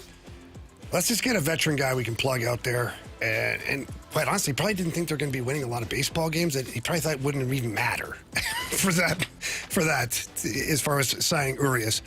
If he gets healthy and comes back, I I think maybe I DFA him. I don't think you need him. Who's that? Urias. Oh. Because you've got Blaze Jordan or Fermin playing third base right now. If you have an appetite to call up Gorman, he also can play third base. I don't think you need Urias playing third base in your lineup. And it's not like his bat doesn't need real damage either. Missed a lot of I just don't know why you have him on the roster, Carey. That's all. They like him. He's like the... Well, they did like him. The infield version of Fermin. Fermin does play the infield, yeah. Well, he's the outfield version of Fermin. No, he's not. He doesn't play the outfield. He's the infield version. He's going to be on this damn roster, and you're going to love it. Are you already sipping on something over there? Not yet. We're not off until 5:30, you know? And you're not off till 5:30. You think you're leaving early? You want to suspend me? No. Hell no. If I have to be here, you have to be here. Is there one player on this roster dating back to... let me rephrase this. Who is, for you, the one player that has changed your mind in terms of how you view this said player? Like, Jose Fermin might be one of those guys for me. The Ferminator for me, I'm just going to be honest, I had no respect for him. Wow. That's a bad word. That was rough. Yeah, that was a lot, you man. know what? that was very heavy-handed. I have no respect for that guy. What did he ever do to you? It came out different than what in my brain. I meant to say I showed a lack of respect to the player's abilities. Okay. Not I have no respect for him. That was really bad. Jesus, Jamie. I meant I disrespected his abilities. You know, he had that skill set. Well, I'm like, who's this Fermin guy? Like, come on. Like, I wasn't willing to give him a chance. He has shown that he is a great utility player, and he's been very good for the Cardinals. So, yeah. But as far as the one player, another player for me was Nathan Church, too. I didn't see where he was going to fit in the lineup because I had Victor Scott plugged in at center field and not moving. Right. So Nathan Church, for me at the start of the season, I was like, well, what are you going to do with this guy? You know, you had Lars Nootbaar was going to eventually be your left fielder. You knew Jordan Walker. I just didn't know where Nathan Church fit. I'm surprised you didn't say Andre Palante. No, I like Palante. I have for years. Even last year? Even last year, because I think he's the guy that Ollie just throws to the wolves all the time. It's like, run him out there. Leave him out there for 7 or 8. Let him figure it out. Yeah. Who's that player for you, Carey? Which player was unfamiliar with his game? Oh, that's one way of putting it. But yeah, you changed your mind. Where you respect him now, apparently. I mean, Kyle Leahy is on. Not that I disrespected him, but I think Kyle Leahy has proven himself as a really good starting pitcher for this Cardinal team. I think, you know, his approach, the way he handles things, he plays the game really well, and he's figured some things out. So for me, it's fun when you see guys that have been around it and been at it for a while, then trying to stick around. I mean, Jose Fermin is also that same kind of guy, like guys that are in the league, but maybe because I've been that guy, the guy that can be the last man in, first man out. It's always fun to see those guys get opportunities and really excel when they get those opportunities. So a little update here. It says some of our texters have done some research. It looks like you can only add 2 players in September. Well, that's ridiculous. Yeah. Add as many as you want, man. Bring them all up. No? You don't agree? No, I guess crowded then. Okay. You got guys that are in the way. You know how that works. Right. You lose a spot on the plane. Like, no. I want to put my feet up. Okay. Where did you guys sit on the plane? Wherever the hell I wanted. No, that's not that. Well, as a rookie, as a young player, you sit where there's an opening. And when I first came in the league, we were flying commercial. So you sit where the damn ticket tells you to sit. Oh, man. And the trainers used to have all the boarding passes. Mm-hmm. And so you go up there, and as a rookie, don't even expect to get an aisle or a window. You've been in the middle. Seats taken. Any seat that is a middle seat, that's what's the youngest, and you work your way up. And then once you get to all the middle seats are gone, then all the other veteran players get like an aisle or a window, So I started my career was like that. And then whenever we did charter, because it was like a back-to-back situation, you sit kind of where you're told as a rookie. And usually you're not getting your own aisle. You have another rookie sitting in the same aisle with you. But then as I got to be a veteran player, you kind of sit where you want to sit until you go to a new team. Yeah. And you ask some of the other guys, hey, man, what are the seats that are open back here? Because the veteran players would sit in the far back. And so you get a good seat usually. Yeah. It wasn't a lot of y'all on the plane. We chartered our planes, obviously, because it was... Did you have 2 planes? No, we had 1. Okay. But... Because you got a lot of people. But we never had anyone in the middle seat. No. Generally speaking. So it'd be, either aisle or window, big fellas. So, wide. Yeah. And then... We always had, the big first-class chairs. Yeah, some of the veteran players would be in the... Coaches were up in the front. Media people were, all the way in the back. Players, scouring throughout the middle of the plane. Really? Yeah. Man. See, we always did coaches up front, players in the back, and media and all that, any other position would be in the middle. Kind of like the grocery stick. Yeah. Between the coaches and the players. We had a good time, though, man. Always gambling. Always having fun. Yeah, we had a hell of a cards. poker. We had a hell of a poker game going in Detroit. That was fun. Now, that play was awesome. Yeah. I mean, Illich owned 2 planes, and so he decked him out. So we had four different tables, Yeah. So you kind of you create your own tournament. And so at the end, the last 4 guys are at the final table. Chips are stacked up. It was fun. Yeah, good times. The good old days, huh, Carey? Yeah, man. A lot of money spent on airplanes. I will say some of those commercial flights were funny because we would always have to stay over the night. So we'd play the game. You'd have to stay because you're flying commercial. You don't fly out at midnight. Right. And so you go out and you have a few drinks, usually a lot of them. And you'd have to be on the bus at 7:30 in the morning because you want to get the earliest flight you can to get back to wherever the hell you're going.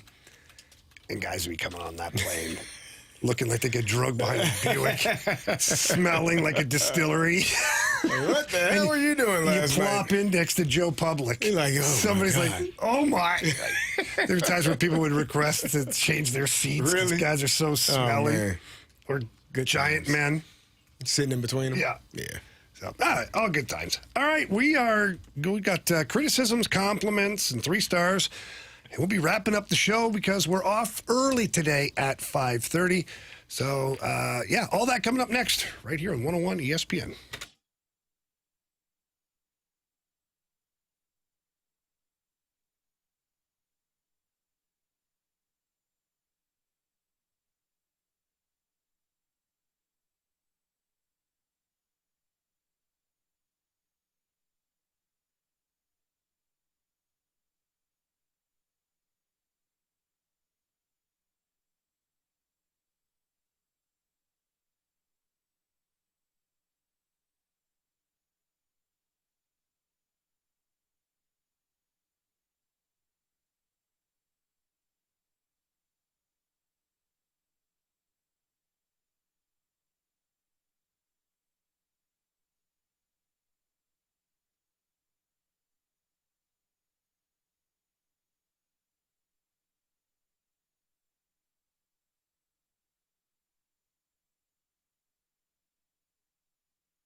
101 ESPN Sports Center.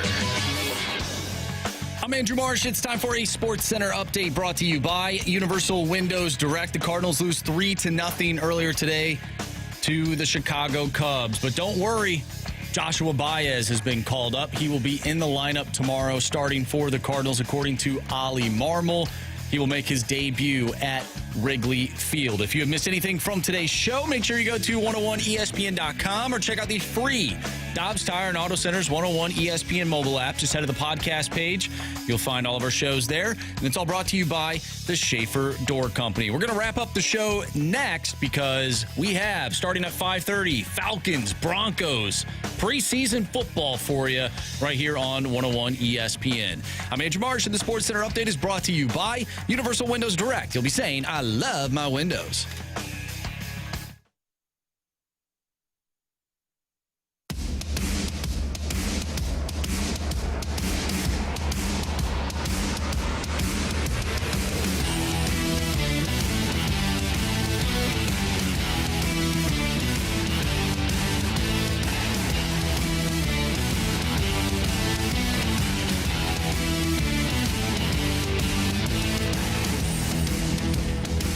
Welcome back to the Fast Lane here on 101 ESPN. If you missed the show today or any part of it, you can always go back, download the podcast, and have a listen. That podcast brought to you by Schaefer Door Company. Criticisms, compliments. Criticisms and compliments. Presented by Bet365. With Bet365 early payout, you win even if they lose. Get paid out instantly when your team goes up big, even if they blow the lead later. Bet365. Winning is everything. All right, Curb Stomp texted us today's show as a whole being staltered. Has been a Báez banger. What I learned today is that Anthony thinks it's still Shark Week. Thank you, fellas, for another great week. Have a great weekend, gentlemen. Hashtag shout out to the Snake Pits. The 618. Stories are great. Sometimes JR, Jamie Rivers, has to tell the funniest or most embarrassing story of you or one of your teammates have had on those public flights. Oh, wow. Yeah, I'd have to jar my memory a little bit, but there's definitely some funny ones. There's guys that carry that might still be a little bit, buzzed next day. Yeah. And they sit there on the plane, they fall asleep, and then, bodily functions just happen because they don't really know they're on a plane. And that's bad. You get somebody that they're just ripping farts. Oh, man. And, then they realize, they open their eye and realize that, there's a 75-year-old grandma beside them, horrified with what they've been hearing. Okay, just blame it on her. Wow, Marsh. That's a low. Why would you blame her? Wow. Well, I mean, what do you mean by that? I mean, he ain't blaming himself is what he means. No, if I ever fart, I usually take accountability for said fart. I will sometimes let one rip, if we're at a store or something. If you're my kid, let's say you're Braden. I mean, Braden. What the hell? And then I didn't fart. Oh yeah. Everybody around you heard it. You don't have to lie, Braden. Oh man, you're so brutal, man. What the hell are you doing? Is that an art form, embarrassing your children? Oh man, it's one of the best things. It's one of the best things in life. If you can really embarrass your child, man. Oh, I do it all the time. It's too. The sheer how embarrassed they get, how uncomfortable they get, and the better embarrassment comes around their friends. Mm-hmm. Because kids don't really care. They are lovable, rude human beings at times. Mm-hmm. And at times, as a parent, you're just a debit card. They don't care about your feelings. Yeah. They don't care about your thoughts. They don't care about your existence unless you are providing. So there are times where, as my child, I like to just give them a little bit back. Embarrassment. I asked my daughter, McKinnon, the other day, I go, do you know my initials? She goes, what? She goes, well, yeah, JBR. I go, nope. ATM. You better believe it. That's what my initials are. And she's like, Dad's not funny, Dad. I'm like, really? It's not. So then I pull up the Venmo. you look at your history. Yeah. I'm like, look at this. You guys are best friends. Cha-ching, Yeah, cha-ching. man. I'm like, that's funny. and like, you work 2 jobs. That's funny. It's funny to me. Yeah. Man, I had an old man moment the other night when I was at Rachel's apartment, and there's like a courtyard there, and there's probably a bunch of 20-something-year-olds just being super loud and playing music, and it echoes through the courtyard. And I was like, man, these damn kids need to stop talking. Oh, you're that guy, huh? Yeah, I'm like, these kids, I mean, it was getting late, and I'm like, what are they doing? I told him, I think I'm going to walk down there and be like, hey, what's up, guys? 6'7", yeah, how's it going? How we doing? No cap. Yeah, bet, man. Can I hang out with you guys? Yeah, and then make them leave, because obviously they wouldn't want to hang out with me. And I'll just walk back upstairs like, mission accomplished. I remember one time we were at Schnucks in Cottleville, and Carson was with me, and I did something, and she goes, Dad, stop, that's embarrassing. I'm like, and I wasn't even trying. Even better. Oh, I had track pants on, so I pulled the track pants up just under my nipples, and I started walking around and be like, hey, Carson Rivers, hey, it's your dad, I'm over here. Have you seen the special on these tampons? She wanted to crawl under the She's like, stop. She's like looking to hide somewhere. And people are like walking by them. I didn't care. I'm like, you want embarrassing? I will give you embarrassing. Mm-hmm. Gosh, that's too funny. Good times. Oh, yeah. All right, you guys ready for the 3 stars? Let's go, baby. It's time for the Fast Lane's 3 Stars of the Day, presented by Circus Sports. No bet fees ever with the world's largest sports book, now at your fingertips in Illinois and Missouri. By the way, Chester thinks that we are now on a 5-day heater, so thank you, All Chester. right, Chester. We'll 618 says, outstanding show as always, fellas. Have a great weekend. Ripping farts and breaking hearts. 3rd star of the day goes out to Playing Catch. Yes. Yeah, not having a catch. Not having a catch. Playing. Playing. Yeah, Catch. don't have a catch, man. It's weird. Our 2nd star of the day, we're going to give it to Babe Pratt, the hockey player. Babe. Well, we don't know. Yeah, I mean, Is that a maybe. real person? I don't know. Okay. Who knows? Let's figure it out. The Babe. And 1st star of the day, we talk a lot about crossbows, so we're gonna give crossbows our 1st star of the day. All right, there we go. We'll use them for good. Yeah, They're for not- good. they're Target dangerous. practice or something. I don't know. Be dangerous. I mean, I guess it was a target. Be careful. We didn't specify what the target needed to be. What? Fair. You got a point. No, you're wrong. Did I You're ask right. you ever shot a crossbow? Yes. Yeah. Big one or a little one? Big one. A big one. That's a lot of tension on that thing, too. Marsh, you ever shoot a crossbow? I've never, no. Huh. No, they look cool, though. They do look cool. Seen people shoot them. That arrow moves fast, too. All right, that'll do it for us. Hope everybody has a great weekend. We'll be back here on Monday. Till then, take care, comb your hair. See ya.